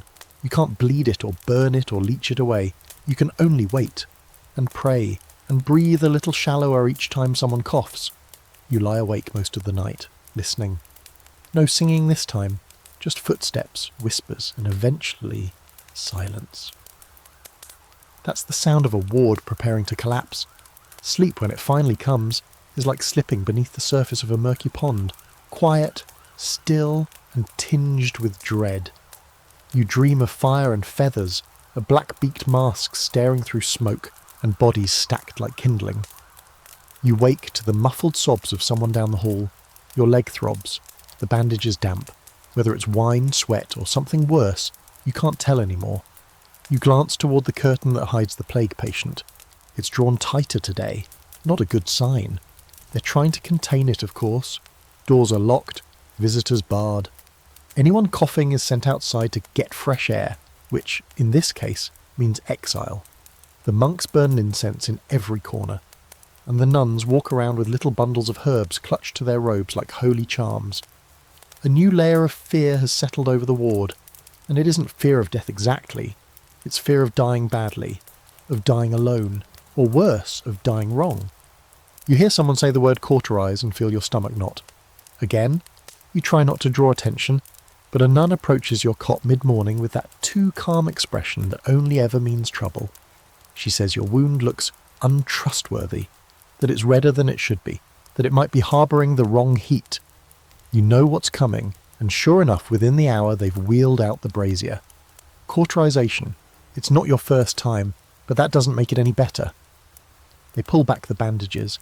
The air hits your raw skin like a slap. You look away, because looking down only makes it worse. You've seen the iron rod before, glowing like some unholy artifact, orange at the tip and held with a pair of heavy tongs. The monk holding it doesn't meet your eyes. You grip the sides of the cot, take a breath through your rosemary cloth and brace for it. The hiss is immediate. The pain follows a split second later, riding a wave of searing heat that eats through your resolve like fire through wax. You can't even scream. Your body locks up. Your jaw clamps. Your back arches, and your vision pulses black at the edges. The iron stays pressed against your wound just long enough to seal the flesh and maybe your soul right along with it. They douse it with wine. The shock of the cold almost hurts more than the burn, and then they wrap it again, tight, as if trying to hold the wound secrets inside. For hours after, you lie still, feeling as though your leg is made of metal and fury. The smoke from the brazier still curls through the ward, mixing with incense and sweat and fear. You think back to how you got here. Just a simple fall from a cart, a twisted ankle, and now you're one iron press away from becoming a story told by someone else. But here's something strange. Medieval people didn't fear cauterization like we would today. They saw it as decisive, noble even, a bold, clean break from infection. It wasn't just a last resort, it was a way to demonstrate strength and resolve. They believed that sealing the wound with fire prevented the poison from spreading. And honestly, in some cases, it might have. Not because it removed disease, but because it burned away the necrotic flesh and slowed down the bacteria that no one knew existed yet. Still, they didn't know what they were doing. Not really. They were fighting darkness with flame, ignorance with instinct. Here's your fringe fact for the day. Some surgeons believed that boiling oil was superior to red-hot iron for sealing wounds. It wasn't applied with delicacy either. They'd pour it directly onto the flesh, sometimes after slicing open a wound just to prepare it. The idea was that oil would drive out the infection and protect the area from spirits entering the body. Spirits apparently had a thing against olive oil. This method was especially common on battlefields. Imagine being dragged from the mud, bleeding and broken, only to have a man dump scalding oil onto your leg. And if you survived, well, congratulations. Your nerve endings were permanently charred, but hey, no gangrene. Probably. You lie there wondering if they ever considered how many people died from the treatment rather than the injury itself. Scholars still argue about that. Some say medieval cauterization actually saved lives, especially when speed was the difference between survival and sepsis. Others believe it contributed to shock, internal damage, and complications that went unrecorded. But that's the problem. Most of the deaths weren't documented with any real detail. Died after surgery could mean 100 different things, and no one had the means to autopsy anything. The smell still clings to your skin, that acrid, burnt scent, like roasted leather and regret. No amount of herbal compresses is getting rid of it. One of the younger monks brings you a cup of something hot, wine steeped with cloves and sage. It tastes like bitter dirt, but it's the closest thing to comfort you've had in days. You drink it slowly, eyes half closed, trying to pretend the pain is just another shadow in the corner of the room. Someone singing again. The tune drifts from the far end of the ward, soft and slow. Not the usual hymns, but something older. You can't make out the words, but the melody wraps around your ears like a blanket. You think of fire, not the cauterizing iron, but hearth fire, candlelight, the kind of fire that keeps you warm, not the kind that tries to sear your soul out through your wound. Later, a nun checks your bandages. She says the skin looks quiet. That's good, apparently. Quiet means it isn't spreading. Quiet means no more iron. You nod. She gives you a sliver of candied ginger and tells you it will keep your belly from turning. You chew it slowly, grateful for the sweetness. The day ends in a smoky stillness. The brazier is gone. The cot across from yours is empty again. No new patient has come to take the space. That's the part that scares you now. Not the scream of surgery, not the crackle of the iron, but the empty beds. The sun filters in through the slatted window, casting thin lines across the floor like faded scars. Morning arrives slowly, stretching itself out in yawns of creaking wood and distant prayers. You wake to the muted thud of footsteps and the smell of sweat-soaked linen and damp stone. But this time there's something new, a thick, coppery tang in the air. Blood. Not the stale scent of old bandages, but fresh, sharp, immediate. Something happened. They are bringing in the wounded. It begins with a cart creaking under its own weight, pulled by a mule that looks as if it's lost the will to bray. 2 monks haul the body of a man from it, arm hanging at an angle that defies all natural design, a leg half wrapped in bloody cloth. His face is grey, mouth open, eyes wide but unseeing. You can tell instantly he's not going to make it. Then another, and another. Soon the corridor is a parade of groaning men, muddied and broken, armour cracked and limbs ruined. Word spreads fast. There's been a skirmish not far from the village, bandits or mercenaries or a noble's private grudge that boiled over into steel and chaos. The ward fills quickly, the quiet air replaced with groans, shouted orders, and the unmistakable sound of steel tools clinking in basins of wine. You don't need anyone to explain what's happening. You're watching field surgery unfold in real time. Unlike the controlled, contemplative incisions of the hospital's regular routine, battlefield medicine is all about speed. There's no time for lengthy debates over humours or lunar cycles. No herbs are crushed for tea, no one asks permission. They cut, they sew, they bind, and they move on. The lead surgeon, A grizzled man who looks like he's stitched more soldiers than tailors have stitched tunics barks orders without looking up. His sleeves are rolled high, his apron soaked through. Assistants scurry around like ants in a kicked nest. Someone yells for more bandages. Someone else vomits behind a barrel. A boy no older than 12 runs back and forth with buckets of water that slosh out onto the floor, turning the stone a murky reddish brown.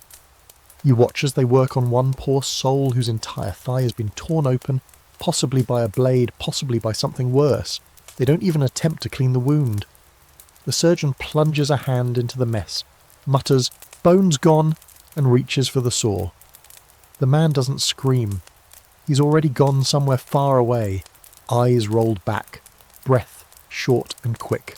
They cut fast, too fast for the body to resist, and cauterize with a torch right there on the floor. No ceremony, no privacy, just another limb in the pile. This is war medicine, and it's as brutal as it is essential. Field surgery in medieval times was rarely done under any pretense of cleanliness or comfort. Wine was poured over wounds if available. If not, water or vinegar might suffice. The goal wasn't to heal perfectly, it was to keep you alive long enough to get off the battlefield. Amputation was common, especially when limbs were shattered or crushed beyond repair. Dislocations, gashes, deep punctures, these were either wrapped and ignored or opened and stitched shut, depending on how bored or brave the surgeon felt that day. And stitching, oh the stitching. One man beside you is getting a head wound sewn closed with coarse thread. No numbing agent, no water, just a curved needle and hands that work faster than they think. The thread was likely boiled at some point. Maybe, possibly, you hope. You hear the soft sound of flesh giving way, the quiet rip of skin being tugged together like an overstuffed sack. When it's over, he's handed a rag to bite down on in case he wants to scream retroactively.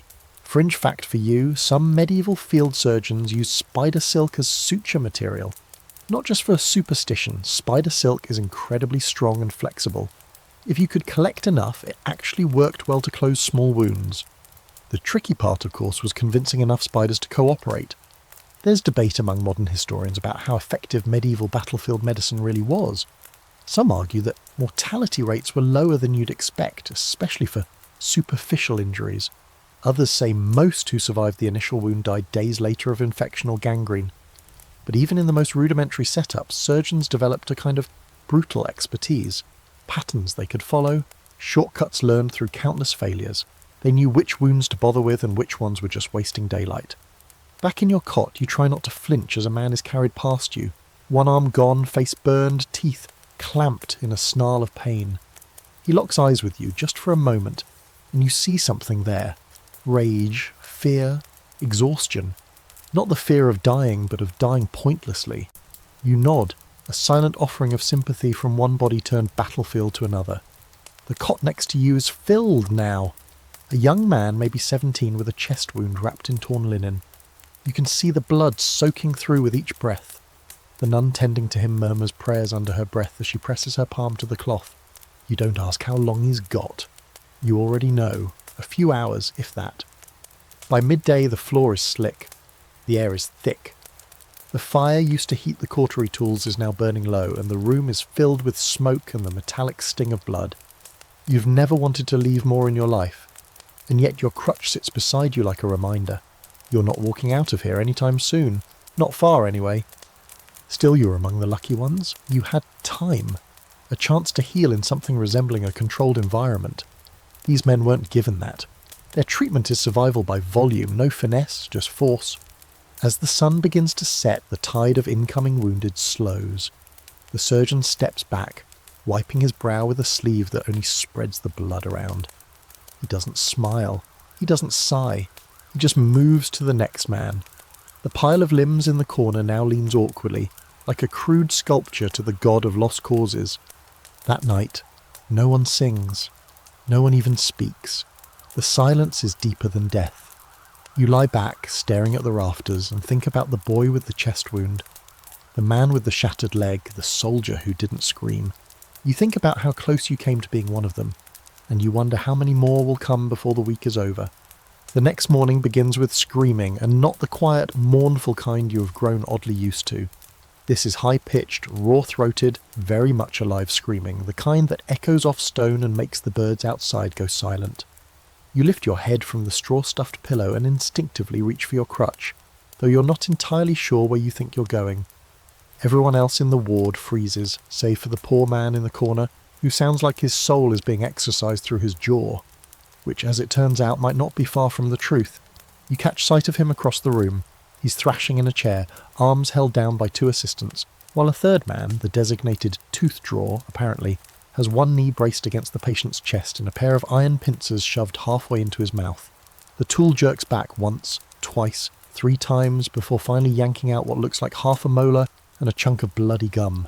The scream cuts off instantly, replaced by a ragged gasp and a fountain of spit and red. And with that, you've now witnessed medieval dentistry. You've seen people get limbs lopped off, watched heads stitched, legs burned with hot iron. But there's something uniquely grotesque about dental surgery. It's personal, visceral. You can hear it in your bones, and for a second, you swear your own teeth start to ache just watching it. Toothaches in the Middle Ages were no small matter. There were no toothbrushes, no floss, no real understanding of oral hygiene. You were lucky if you rinsed with wine once in a while. Sugar had begun making its way into wealthier diets thanks to trade, which meant rot came with it.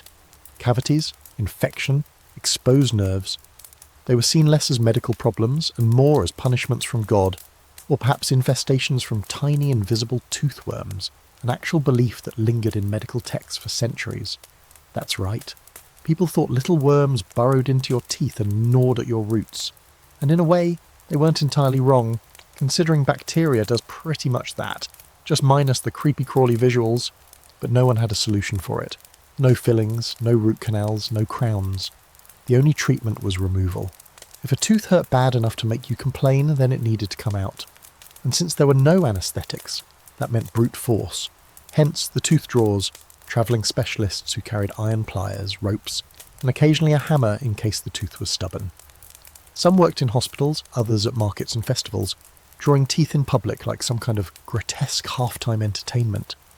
You could find them beside the jugglers and the rat baiters, charging a few coins to reduce a man to tears in front of an audience. Here's your historical fact for the day. In some cities, tooth drawers weren't allowed to operate inside town walls due to the screaming. That's right. People would travel to the outskirts of a village just to get a tooth yanked out, because no one wanted to hear it happening on their morning walk to chapel. Imagine living in a time where a single molar could make you a public menace. Back in the ward, the man who just lost his tooth is slumped over, drooling onto his own lap. His eyes are glassy, his face pale. Someone hands him a cloth soaked in wine. Not to drink, just to press against his jaw. He'll live, but he won't be chewing meat anytime soon. You can't help but be a little grateful. Your leg may be gone, but your teeth are still intact. Small victories, you tell yourself, as you chew a crust of bread and pray you don't feel a crunch that isn't supposed to be there. Of course, it wasn't just the adults who suffered. Children too were subject to the whims of medieval dental logic. A child's first tooth might be celebrated with charms and prayers, but if the child cried from pain, some believed the tooth must be biting the tongue, and it was removed early with, what else, tongs. No numbing, no waiting for it to fall naturally, just grab and yank, because clearly the baby is cursed. Some medieval texts recommended rubbing crushed herbs or garlic onto the gums, but others took it a step darker, pressing a hot iron rod to the cheek near the tooth to drive away the worm. You'd think the worm would be the least of your concerns once your face is on fire, but that's the kind of logic you're working with here. And here's your fringe fact. A few particularly bold practitioners believed that certain songs, when sung correctly, could calm the nerves of the tooth, or even dislodge evil. They'd sing while pulling, chant in rhythm with the jerking of the pliers, or whisper spells in forgotten dialects while bleeding the jaw. Medicine, music, and madness in one horrifying package. Back in the ward, another man is brought in with a swollen face the size of a melon. The tooth drawer looks at him, nods once, and sets to work without a word. The man tries to resist. They tie his arms. The pliers go in again. The same scream erupts. You lie back and close your eyes, trying to drown it out with the sound of your own breath. Later that evening, the surgeon passes by your cot. He stops to inspect your wound, still dry, still quiet, and mutters something that might be praise. But before he moves on, he taps your shoulder lightly and points at your mouth. "You still got your teeth," he says. "You're richer than half this room." You nod, unsure whether to laugh or cry. You turn your head toward the window. The sun has dipped low, staining the sky in streaks of orange and ash. In the distance, someone's playing a lute, a soft, uncertain melody that seems too gentle for a world where tooth removal is a community event. And you realise with unsettling clarity that the next man screaming tomorrow might not be losing a limb or a life. He might just be losing a molar. You've been here long enough now to recognise the changing of the guard.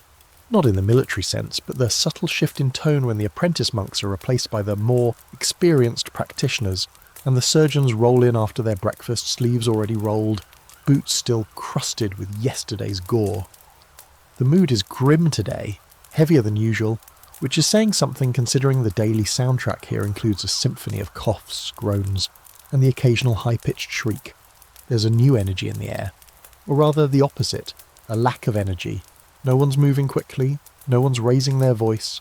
The hall feels like a pause before a storm, and then the doors creak open to reveal 3 men pushing in a wooden cart. Not one of the plague carts, no bells, no bodies. This one's different.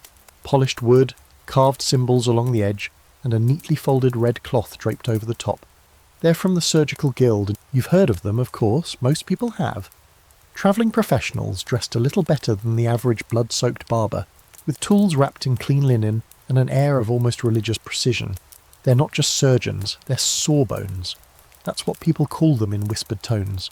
Not a title, but a nickname earned from years of snapping femurs and hacking arms under pressure. And while their skills vary widely, their reputation always precedes them. The man leading the guild trio is tall, with a face like sun-dried leather, and a white beard so neatly combed it feels like a joke in this place. He moves with calm authority, greeting the head surgeon of the ward with a nod that says, "We'll take it from here." His assistants are younger but not green. Their faces have that waxy look of men who've spent too many nights elbow deep in human bodies. They don't waste time. Within minutes, the red cloth is pulled back to reveal a full arsenal of tools. Scalpels, saws, forceps, drills, curved hooks, rib spreaders, and something that looks suspiciously like a meat cleaver. All polished, all sharpened. They glint in the torchlight like teeth waiting to bite. And for the first time you realise these people are professional. Not philosophical like the university doctors, not practical like the barbers, not mystical like the village herbalists. These men are mechanical, methodical, and chillingly efficient. Their first patient is an old soldier with a gaping wound along his ribs that's started to rot. They assess, prod, debate briefly, and then get to work. No fanfare, no singing, just hands moving in practiced rhythm. The bone saw cuts through cartilage like it's leather. The rib spreader goes in next, and you hear it. Click, click, click, as they crank open the chest like a grotesque cabinet. And here's your historical fact for the night. Surgical guilds began to appear across Europe in the 14th and 15th centuries, formed out of necessity when towns realised they needed more than just travelling barbers and amateur monks patching people up with old spoons and guesswork. These guilds developed rules, apprenticeships, even codes of ethics. They kept ledgers of cases, collected surgical texts, and started to standardise what had previously been wild improvisation. And yes, they charged for their services. Not in coin always, sometimes in food, shelter, or the promise of a favour owed. The guild operating now is part of the Outer City chapter, and from the way they move, you can tell they've done this before, hundreds of times. It's mesmerising in the worst way. They clean as they go, they swap out cloths, they speak in quiet shorthand. One assistant measures the pulse, another adjusts the angle of the limb. They don't just cut, they assess. You almost believe they might know what they're doing.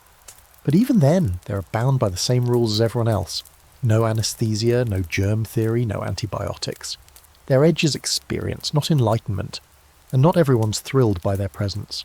You hear the ward's regular surgeon mumbling to himself as he walks away, clearly feeling pushed aside. There's tension in the air, the way soldiers must feel when mercenaries show up and suddenly start giving orders. The guild doesn't look back. They're already prepping the next case, a woman with a swollen arm that crackles when touched. The lead sawbones diagnoses it as bone corruption. Translation, the bone's infected. The fix, remove the bone. That's right, remove the bone. They explain the process in a surprisingly gentle voice, then place a wooden dowel between the woman's teeth. The saw goes to work, and so does her screaming. You look away, but the sound follows you.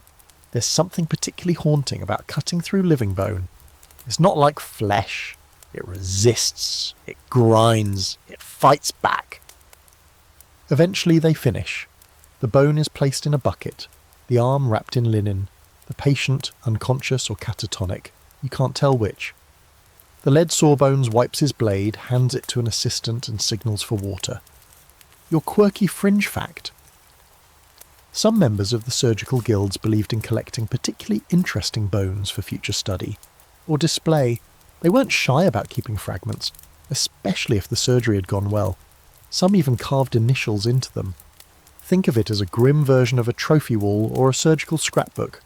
Your tibia might end up on someone's shelf, passed down through a line of grimly proud apprentices.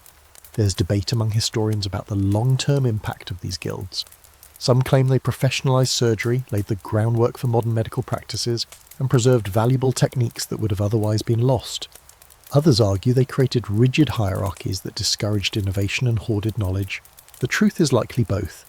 But no one disputes that when the guild rolled into your town, people paid attention, and sometimes, if you were lucky, they left you in the one piece. They don't speak to you directly, but one of the assistants does glance at your leg, or rather, your lack of it. He nods, barely perceptible, then moves on. You're not a patient anymore. You're a survivor. Not worth cutting, but worth noting. Maybe your stump is good work. Maybe it's a warning. That night, as they pack their tools and ready their cart, the ward feels different. Not calmer, not cleaner, just quieter. The kind of quiet that settles after a storm. You wonder where they'll go next. What town, what battle, what broken village will need their blades. You'll never know. But someone, somewhere will hear that same creak of the cart, see the flash of polished iron, and know that the sawbones have come. The sawbones are gone by morning. Their cart vanished before the first cock crowed. No goodbye, no blessings, just a smear of blood on the threshold and a slightly straighter row of linen-wrapped bodies by the back door. It's unsettling the way professionals always leave things tidier, even when surrounded by disaster. In their wake, the ward feels hollowed out, emptier, even though every bed is full. The energy is different now, tense, like everyone's afraid to admit they'd gotten used to chaos delivered with surgical precision. You shuffle toward the window, your crutch creaking beneath your weight. The sky is overcast, and the air hangs heavy with the scent of ash and wet earth. Rain's coming, or maybe just more rot. It's hard to tell the difference anymore. The monks go back to their duties, quieter than usual, less chatty and more mechanical. The nuns are tired, worn thinner than their robes, working in a rhythm that suggests they've stopped hoping for improvement and started settling for maintenance. Someone sweeps the floor slowly, tracing the same section over and over like the dust is a personal insult. And then it happens. A young patient, no more than 12, starts to seize. Violent, sudden, terrible.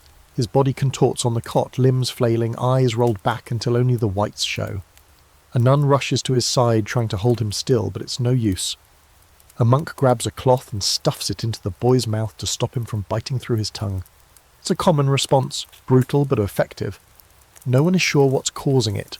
Not the wound. His bandage is clean. No fever, no plague symptoms, just spasms and frothing at the mouth. Someone whispers the word miasma.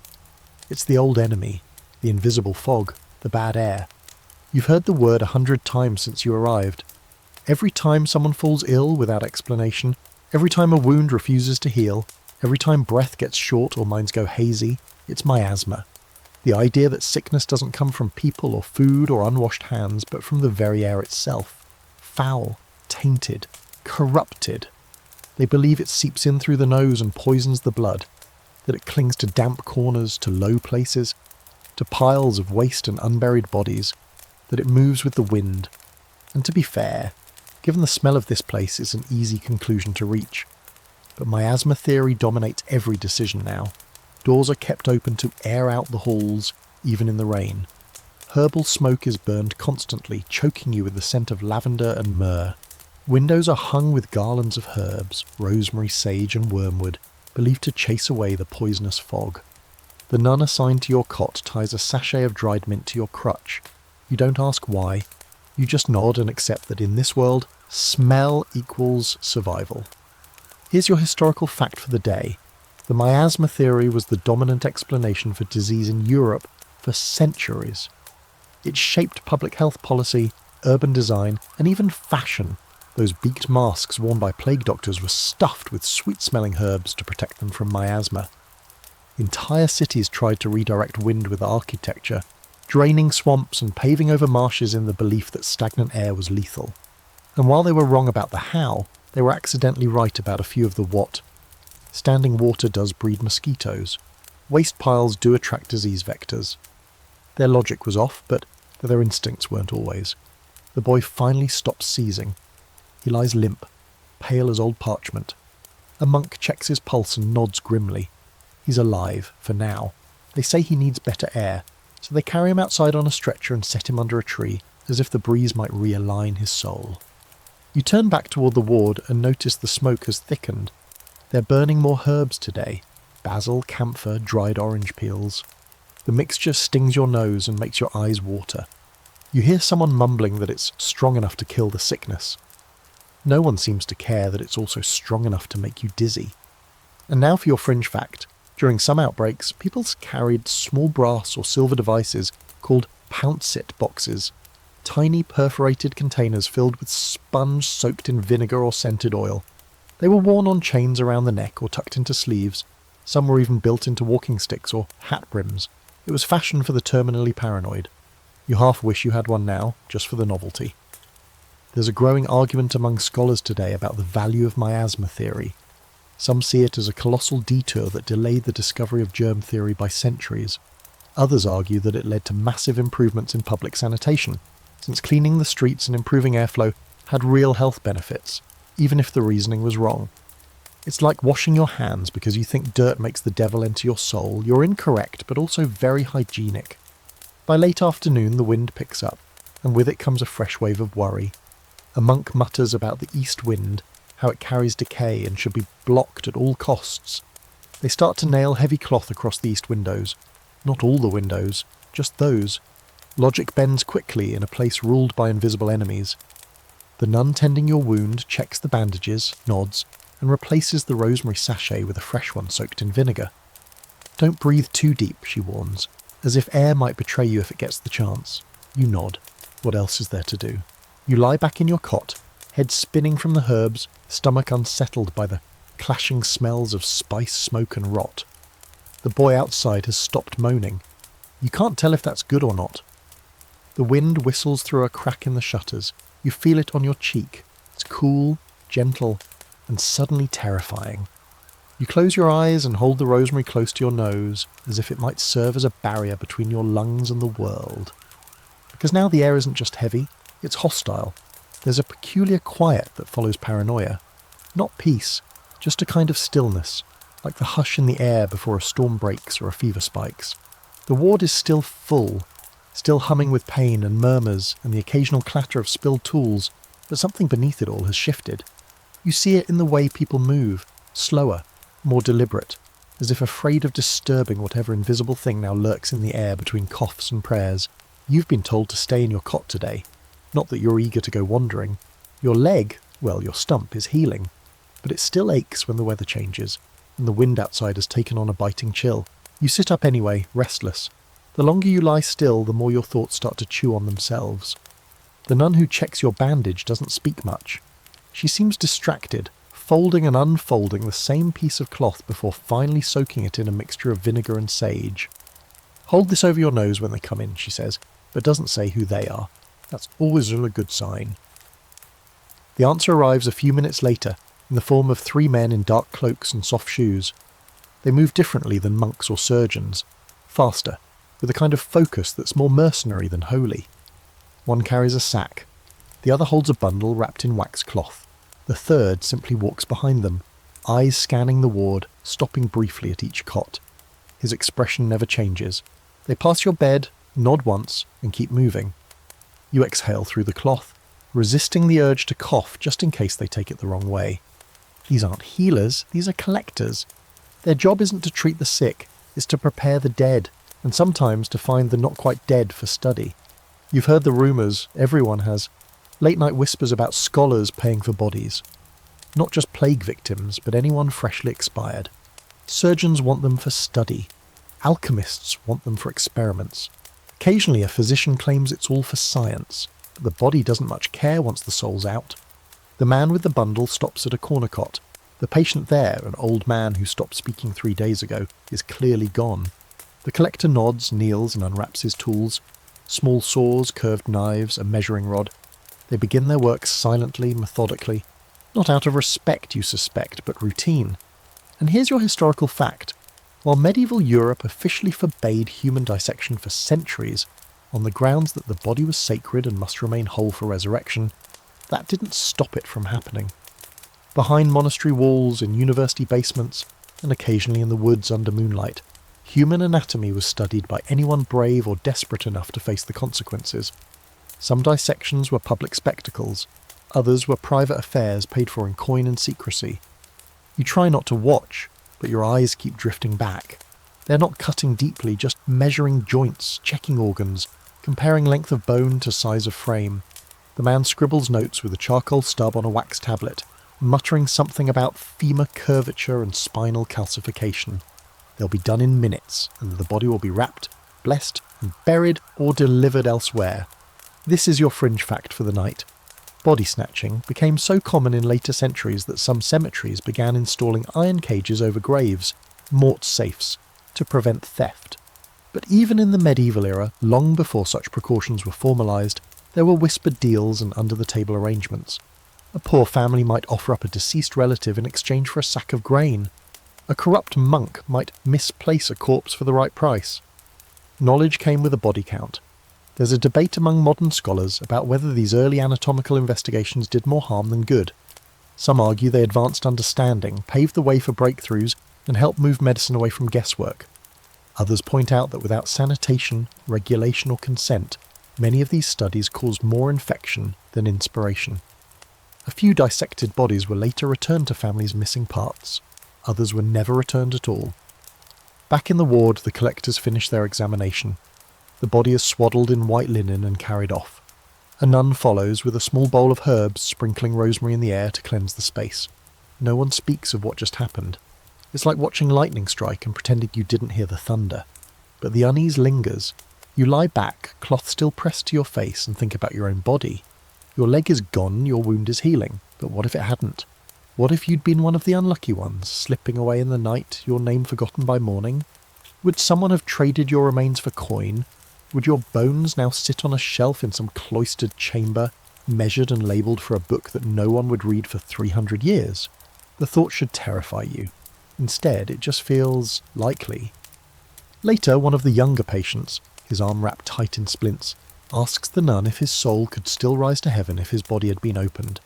She hesitates, says something about intent, and tells him to pray harder just in case. He doesn't look reassured. And there it is, the tension at the heart of all this. The sacred and the scientific constantly butting heads. The church says the body is holy. The surgeon says it's data. The monk prays. The sawbones cuts. The scholar writes. And the patient just lies there hoping someone's right. You close your eyes and think about the wax tablet, the careful measurements, the scribbled Latin notes. Somewhere someone's trying to make sense of the human body not with blessings but with math. It's disturbing, and also maybe necessary, because without it you wouldn't know where your bones were supposed to go, and your stump might not have been sewn shut so well. That night, you sleep with the herb cloth still tied around your mouth, not because you think it will stop the bad air, but because it helps you pretend you're protect.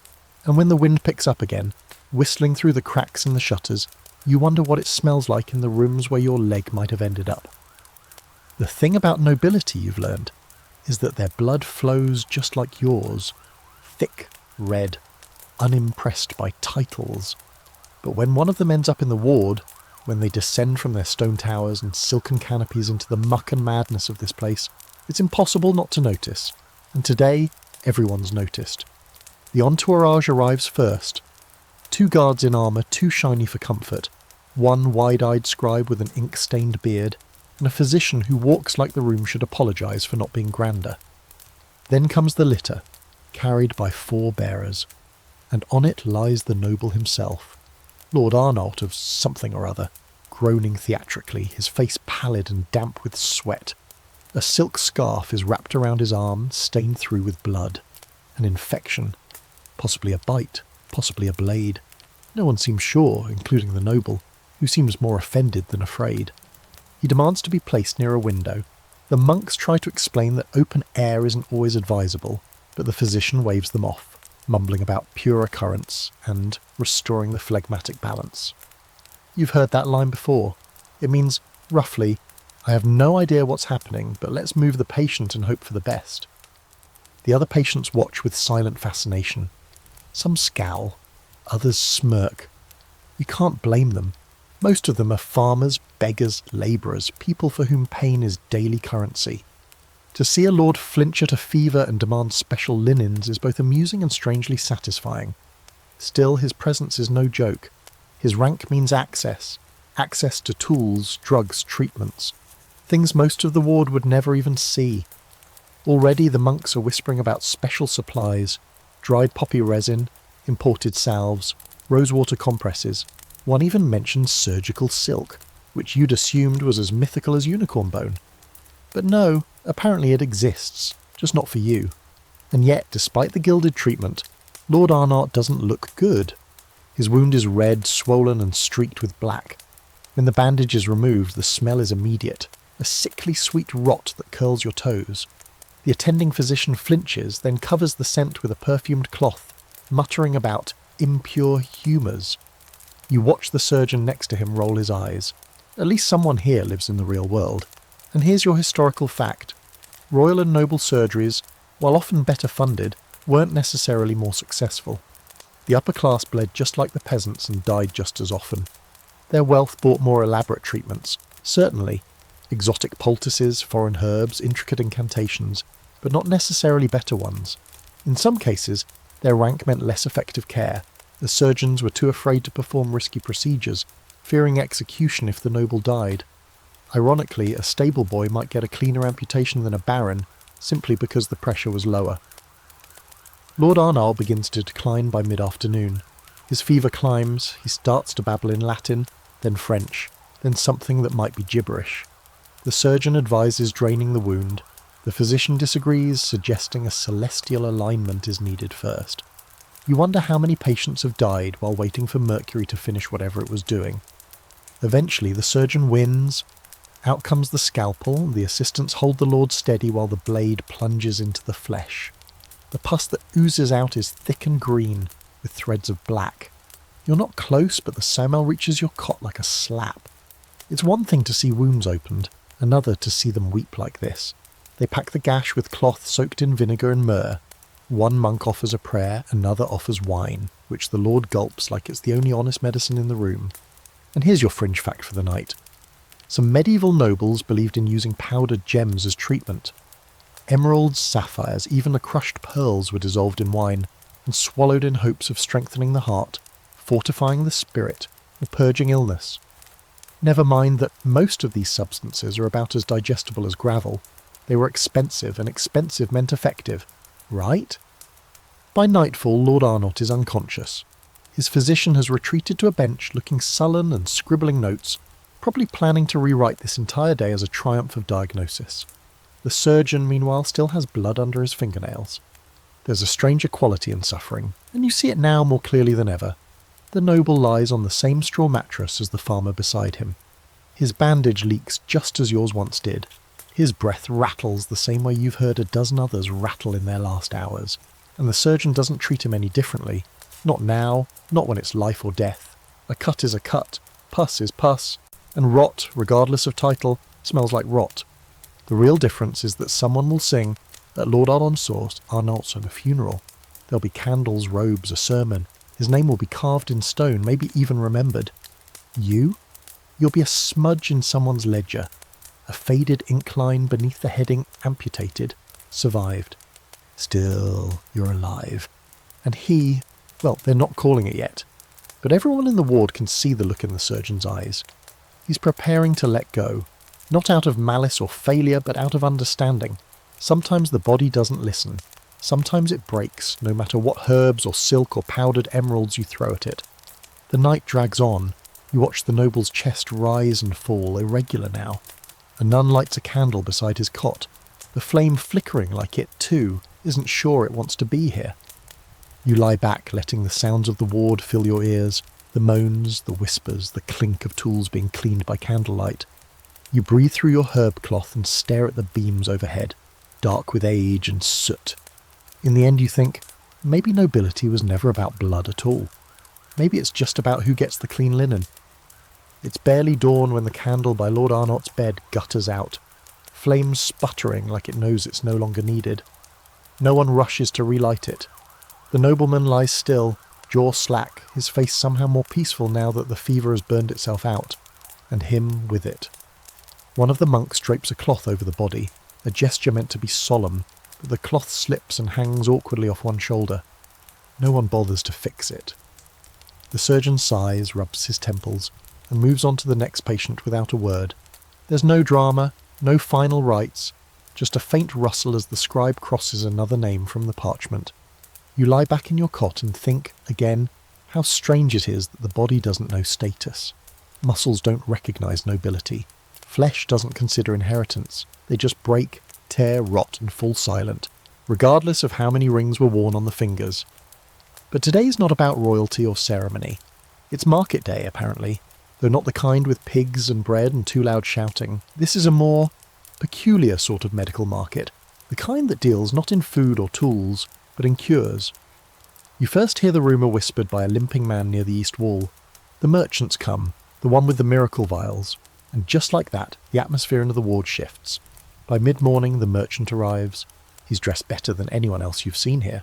Soft boots, layered tunics dyed with real colour, a sign of unearned confidence, and a wide-brimmed hat tilted at an angle that suggests he's more interested in style than sunlight. Slung over his shoulder is a leather satchel bulging with glass bottles. The way he walks is smooth, deliberate, almost theatrical. He's not here to heal. He's here to sell the idea of healing. He sets up in the corner of the ward near the window where the light hits just right and begins his pitch. The voice is smooth, the words practiced.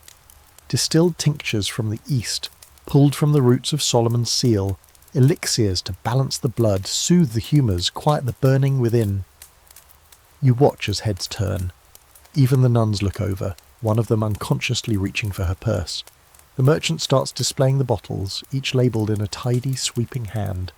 Essence of St. John's breath, fever flower extract, balm of the seven winds. They shimmer in the light, liquid golds and deep blues, suspended in oil and mystery.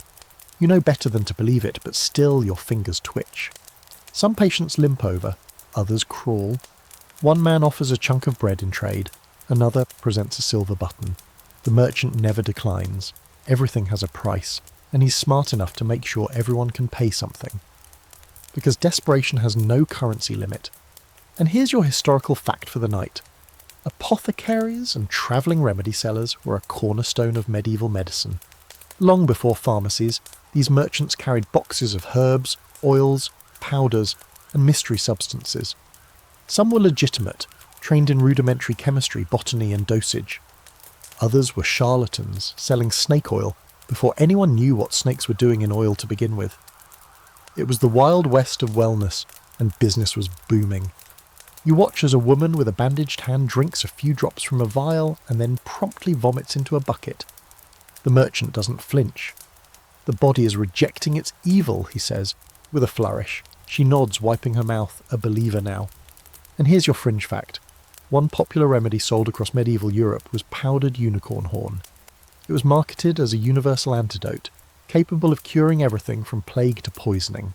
It was usually just powdered narwhal tusk or staghorn, imported through a dozen hands, each adding a markup. Nobles paid absurd sums for it. You wonder if Lord Arnott drank some before his decline. If so, it clearly didn't work. Later in the day, the merchant offers to test your blood. You're not sure what he means until he pulls out a tiny lancet and a strip of linen. He dabs your finger with vinegar, points for effort, and pricks it.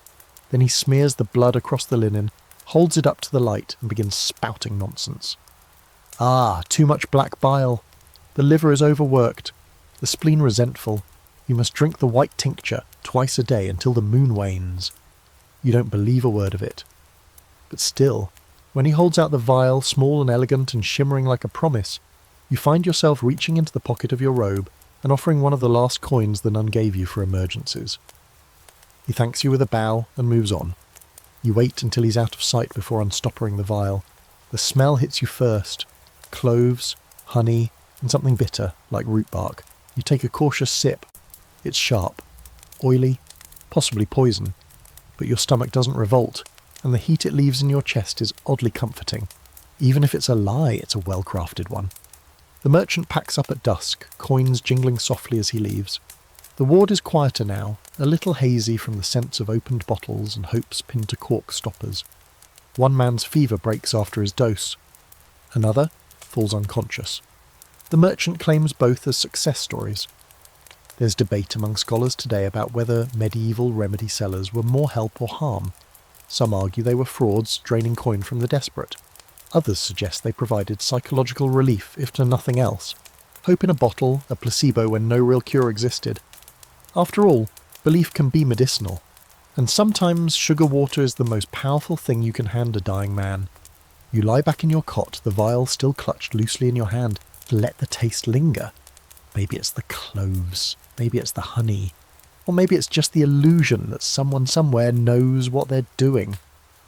As night falls, the merchant's final words echo in your mind. The body wants to heal, it only needs a nudge. Maybe. Or maybe it just needs fewer people poking it with sharpened sticks. The merchant is gone by morning, vanished like a dream you half regret indulging. His space in the corner is empty now, save for a few discarded corks and the faint scent of herbs that clings to the air like stale perfume. You'd almost think he was never there at all, except for the empty purses and the one unfortunate soul now suffering from what the nun calls violent purging of the humours.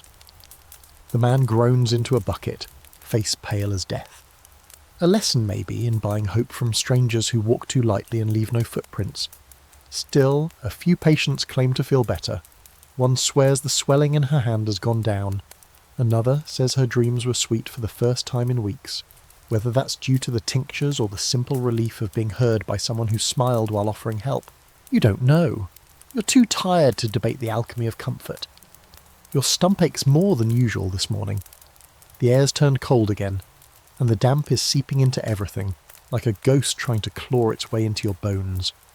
The nun brings warm wine steeped with ginger, and you sip it gratefully, eyes fixed on the far wall where someone's been hanging scraps of parchment.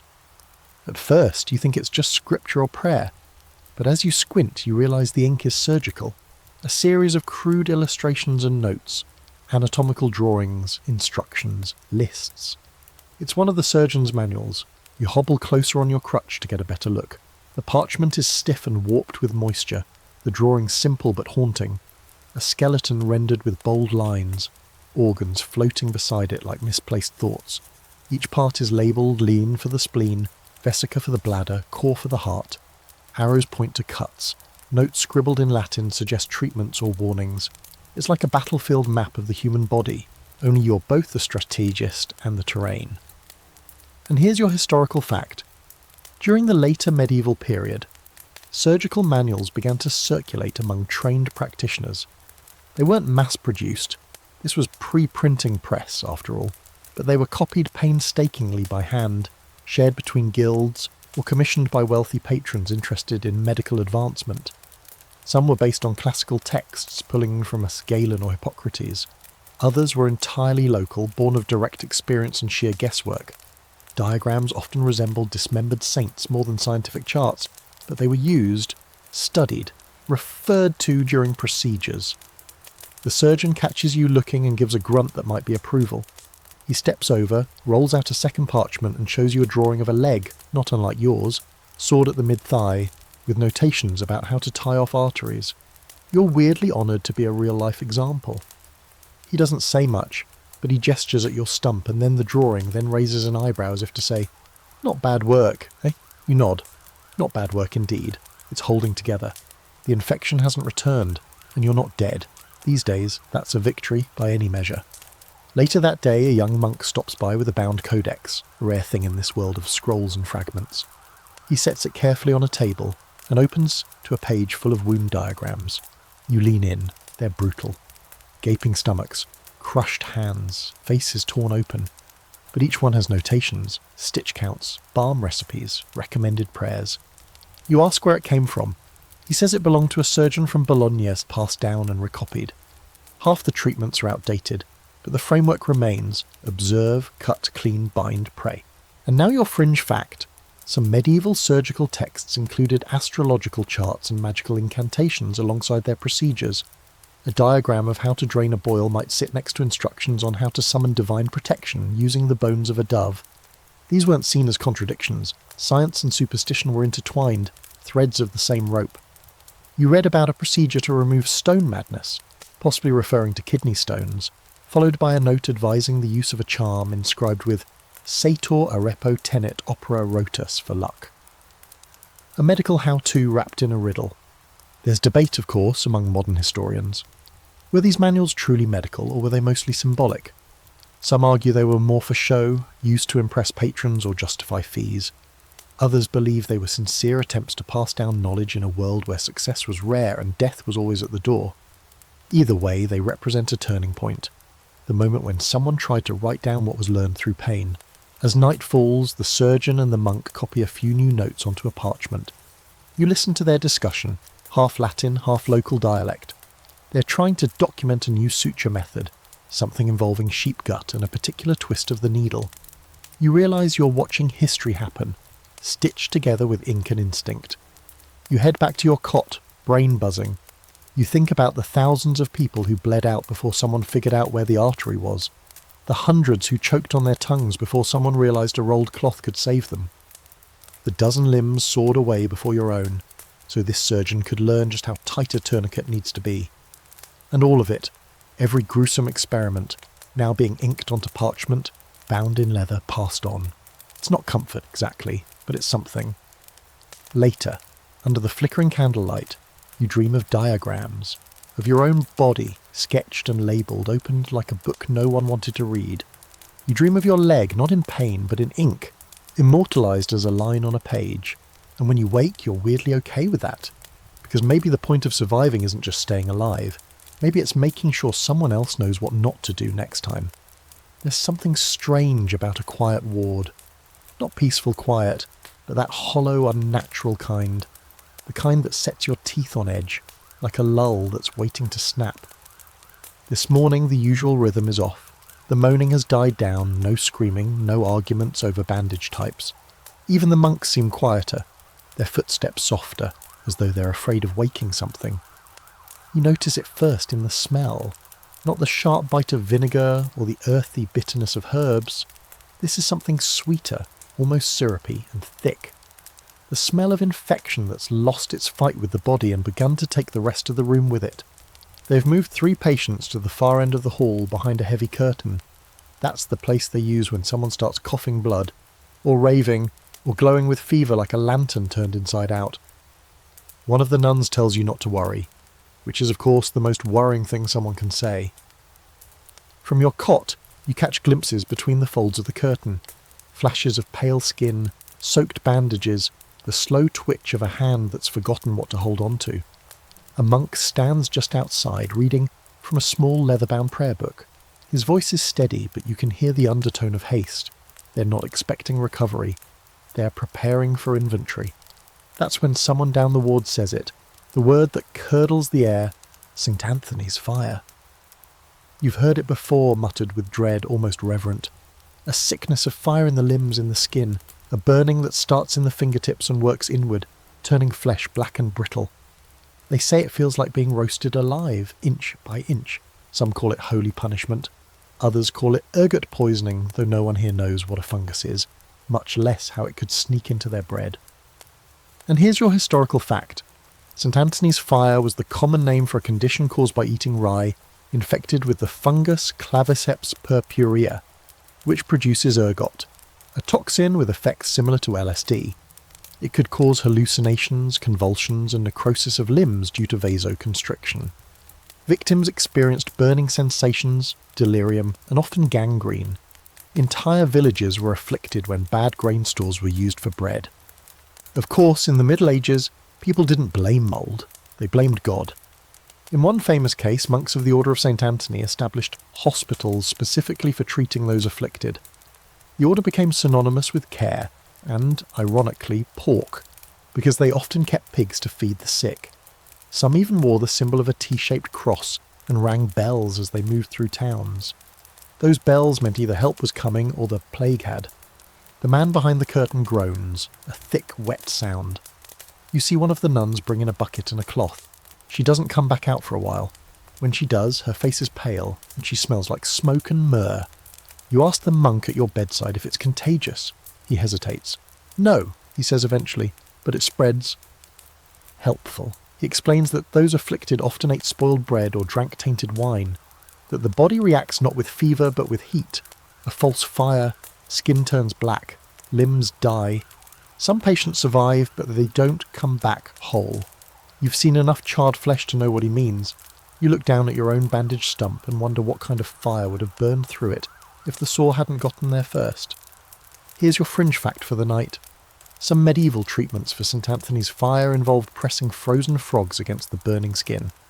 Others swore by goose fat, or bathing in cold wine, or prayers recited backward under a new moon.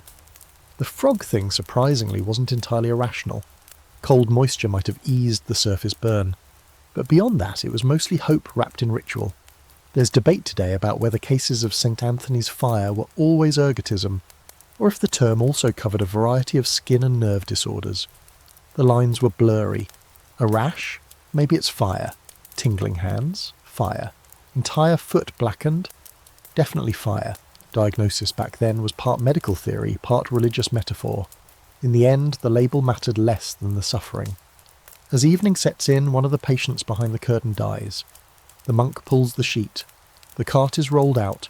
The body is taken, fast before the skin starts to weep. You hear the muttered prayers.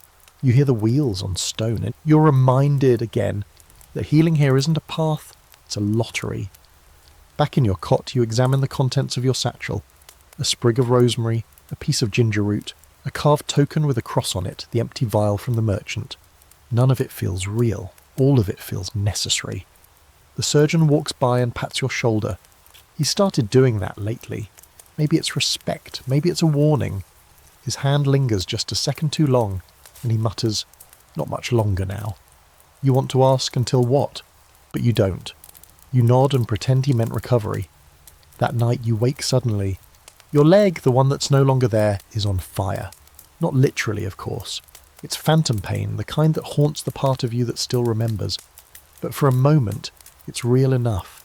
You feel it burning and your body panics. You sit up, heart racing, breathing through your herb cloth like it's armour. The cot beside you is empty. The curtain still hangs. The air smells like soot and salt. You realise there are many kinds of fire in this place. The kind you see, the kind you feel, and the kind that doesn't need a spark to leave ashes behind. You wake late the next morning, lips dry, mouth tasting like burnt parchment. Someone left a bowl of water at your bedside and you sip it slowly, aware now of just how heavy your head feels. The phantom fire from last night has ebbed, but it left behind a fog as if something in you has shifted slightly off axis. You feel disoriented, not sick exactly, but not whole either, like your body is still deciding which parts to keep. The ward is restless. People are shuffling around more than usual, whispering in corners, peeking out windows that were nailed shut a week ago. A cart passed in the early hours, carrying 4 covered bodies, and no one said a word since. There's a tension in the air that doesn't belong to wounds or fever. This is something deeper, political maybe, religious, dangerous. You hear the word again before noon. Trial. Not the kind for thieves or murderers. This is something else entirely. A former patient, has been accused of heresy. Not by the ward, but by the church.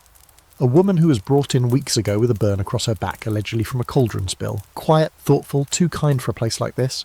She had healed enough to walk, even helped the nuns tend to the others. But then someone heard her say that prayer wasn't enough. That pain could be useful. That sickness taught you things you wouldn't learn from holy books. And just like that, she was labelled a witch. The monks try not to talk about it openly, but the gossip swirls around you like smoke. She had herbs. She whispered to herself at night. She rubbed balm on wounds without naming saints first. Her kindness, it seems, was suspicious. Her healing, too fast. They took her away at dawn. And here's your historical fact for today. Medieval medicine and accusations of witchcraft often overlapped in dangerous ways. Women, especially those who practiced folk medicine or midwifery, were frequently accused of sorcery when their cures worked too well or not at all. Healing outside the sanctioned paths of the church was risky. If a poultice cured a fever, it might be devil's work. If it failed, she was blamed for the sickness. The same hands that delivered babies could be tied for burning by nightfall. You look down at your own bandaged stump and remember the first night she brought you a salve. Cool, sweet-smelling, gentle on the stitches. You'd slept better that night than any before. Was it magic? No.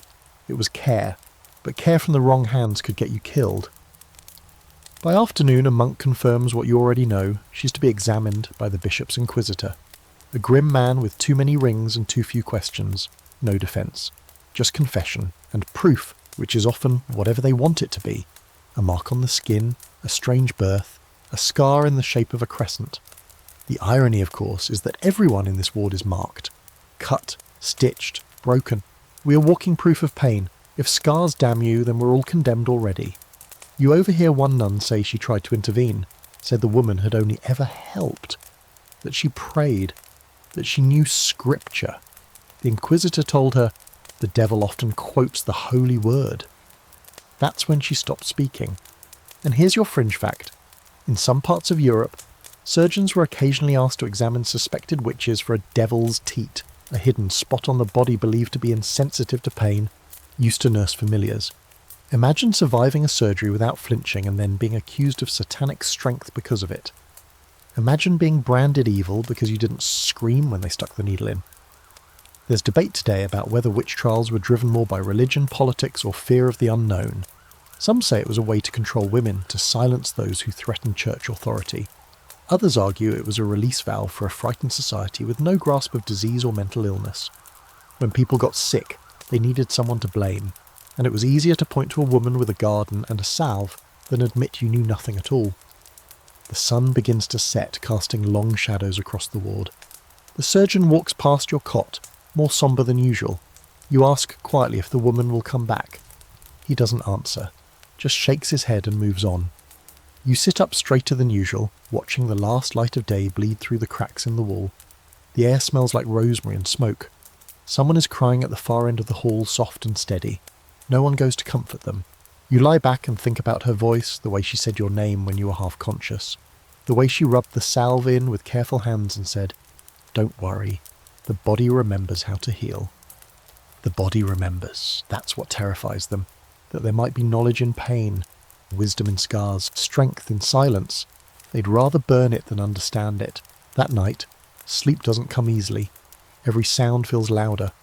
Every rustle of cloth makes your skin tense. You dream of ropes and torches, of hands outstretched and words lost in the smoke. You wake to the sound of someone whispering her name and realise it's you. There's no proof she ever existed here. Not in the ledgers, not on the walls. But your wound, still healing beneath her salve, remembers. And maybe that's enough. The days blur now. You've stopped counting them. Time in this place moves sideways. Slow when you're waiting, fast when you're scared. Your leg itches, but that's supposed to be a good sign. New skin, the nun says. Your body finding itself again. Which sounds poetic, but feels like ants dancing just under the bandage. You don't complain. Complaints draw attention, and attention in this ward is like a wound. It brings tools. What you do notice, however, is the sound. A different one this time, not moaning or murmurs or prayer. This is music. Actual music. A single string instrument plucked, hesitant, searching for the shape of a melody. It drifts in through the open window, climbing over the scent of crushed sage and damp straw. You crane your neck to look. Outside, just beyond the far wall, a travelling troupe has set up. Yes, really. Jugglers, minstrels, storytellers. They've arrived like an oasis in a desert of blood and vinegar.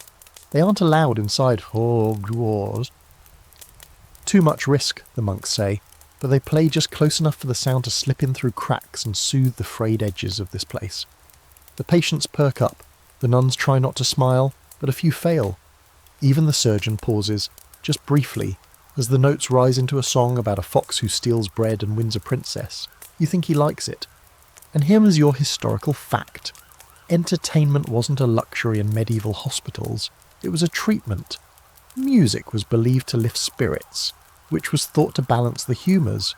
Laughter, too, was prescribed by some physicians. In monasteries with wealth and resources, travelling performers were sometimes hired to perform for the sick, not just for joy, but for the deeply practical reason that hope keeps people breathing. You lean against the window and watch as a man in a ragged tunic tells a story to a group of children outside. You can't hear every word, but the gestures are wild and familiar, dragon-slaying stuff with wide eyes and exaggerated gasps. Behind him, a woman juggles apples. Another walks a tightrope strung between two wagons. The world looks unreal out there, too colourful, too light. Like they forgot this is a place where people rot from the inside out. Back in your cot, someone passes you a crust of honeyed bread, the good kind, spiced with cinnamon. You don't ask where it came from.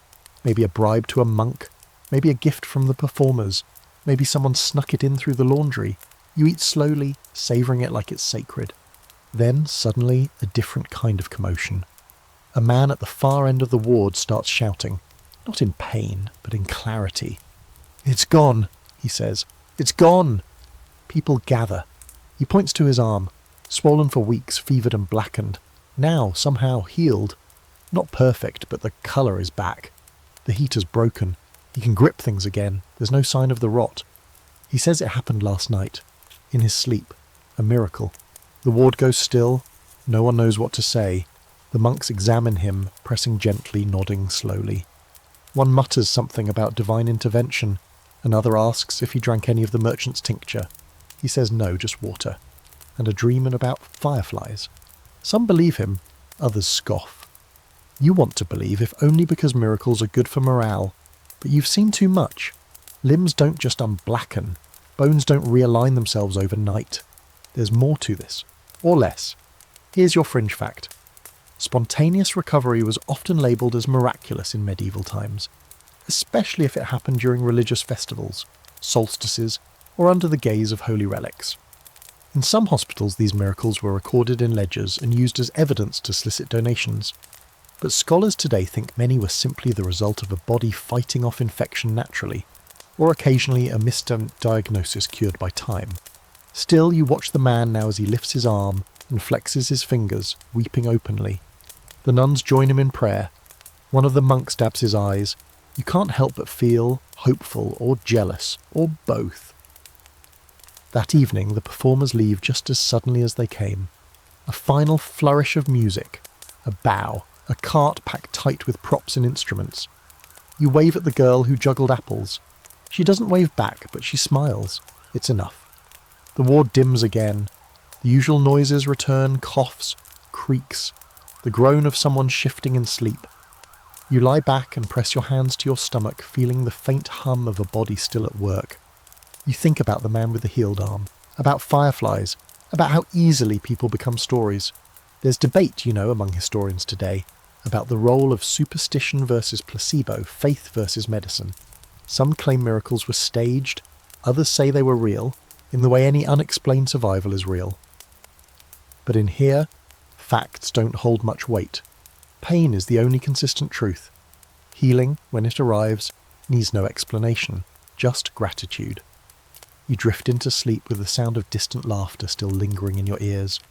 You dream of walking, not limping, not dragging, walking, down a forest path with music all around, fireflies blinking like sparks from a dying candle.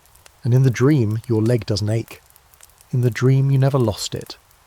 You wake to the scent of baking bread and realise, with mild horror, that you've forgotten what day it is. Not the kind of forgetting that happens after a fever breaks and time has slipped away, but the more unsettling kind, that creeping blur where days melt into one another, until even the sun feels like it's playing tricks. You ask the nun changing your bandage, and she pauses just long enough to tell you, it's the feast of Saint Raphael. You nod, as though that means something to you. It doesn't really. But the monks seem energised today, scrubbing walls with extra vigour, burning more incense than usual, even humming under their breath. You learn that Raphael is the patron of healers, and travellers, and curiously, the blind. A jack-of-all-saints kind of figure. His feast means a little more meat in the stew, maybe a cup of beer if you're lucky. For once, death feels like it's taken a step back. The ward is brighter than usual, sunlight bouncing off the whitewashed walls, fresh reeds scattered across the floor. A monk has even hung a crude painting of St. Raphael at the far end, winged and solemn, holding a staff in one hand and a small fish in the other. The fish, you're told, has healing properties. No one can agree what kind, or how it works. But hey, it's a feast day. Logic's off the clock. Your bandages come off around midday, and what's beneath surprises even the surgeon. The skin at your stump has closed cleanly. No red, no swelling, just a pink smooth scar that wraps around like a forgotten seam. You expect him to grunt, to nod, maybe even mutter something about finally, but instead he leans in, touches the edge of the scar with 2 fingers and simply says, "Well, look at you." It's the closest thing to a compliment he's given anyone. You can't stop staring at it, that place where a part of you used to be, where the pain was. It still aches sometimes, not from the wound, but from the memory of what had to be done. You half expect to see the leg again when you look down, like it might have grown back out of sheer stubbornness. But it's not there, only the absence, and the absence has healed. Here's your historical fact. Recovery in medieval hospitals wasn't just a physical process, it was social. The moment your wounds closed and your fever broke, you were expected to return to the world, as soon as you could walk, beg, or work. There were no long rehabilitation programs, no therapy. If you were lucky, the nuns might teach you a new prayer. If you were very lucky, they might teach you a trade. But most simply left with what they had. Less blood, fewer limbs, and an entirely new relationship with pain. You overhear 2 monks discussing your release. One suggests you'll be fit to go by the next week's end. The other nods and says something about crutches being fashioned. And suddenly it's real. You're leaving. Not today. Maybe not even tomorrow. But soon. And what then? You try to imagine returning to the village, or what's left of it. A place you barely remember now, except for the smell of wet hay and the way your mother sang while kneading dough. You think of the path behind your house, the one that led to the old well, and you wonder if your crutch will get stuck in the mud there. If the children will stare. If you'll stare back. The idea of leaving this place, this ward of pain and vinegar and whispered prayers, feels almost surreal. It's awful here, yes, but it's also safe in a warped way. Every cough has a name, every wound a treatment. You're known, watched, stitched. Out there, you'll be just another broken man walking a dusty road. And here's your fringe fact. Some medieval hospitals gave patients a token upon discharge, a small carved charm, a wooden cross, or a cloth badge, to prove they had been treated and were no longer a danger to the community. These healing badges were part medical record, part social shield. Without them, many towns wouldn't let you in. You wonder if you'll get one. At sundown, there's a mass for St. Raphael. The ward gathers in the chapel, a long, echoing room that smells like beeswax and smoke. You sit in the back row between a man with only one hand and a woman with burns across her face. The priest speaks in Latin.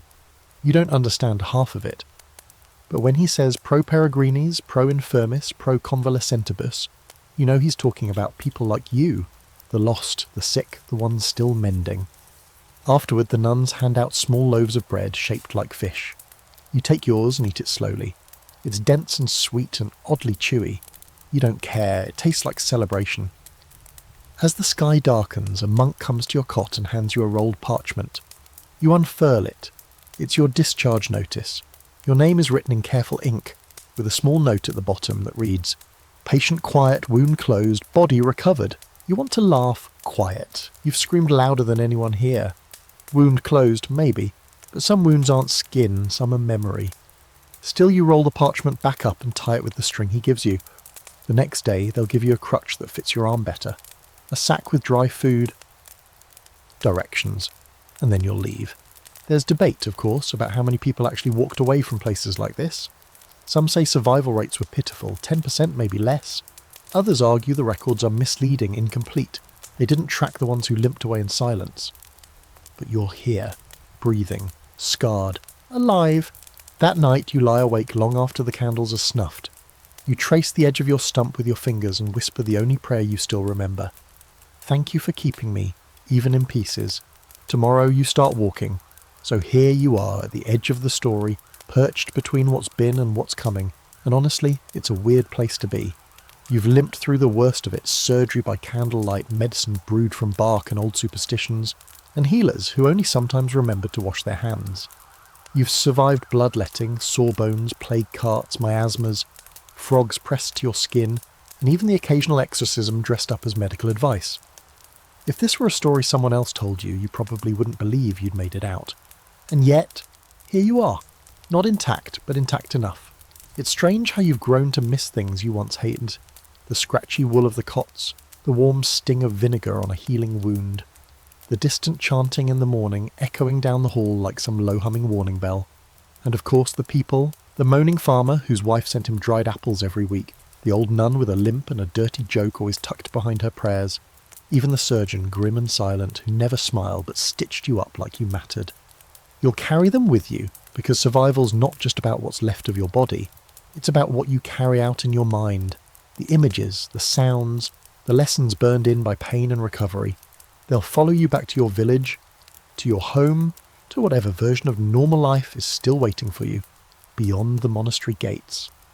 People there might see you as broken, missing, half-made. Let them, because now you know better. You know that healing is never clean, that pain teaches, that the line between medicine and myth is sometimes only as thick as a single stitch. You know what it means to feel your own body turn against you, and what it means to reclaim it inch by inch, breath by breath.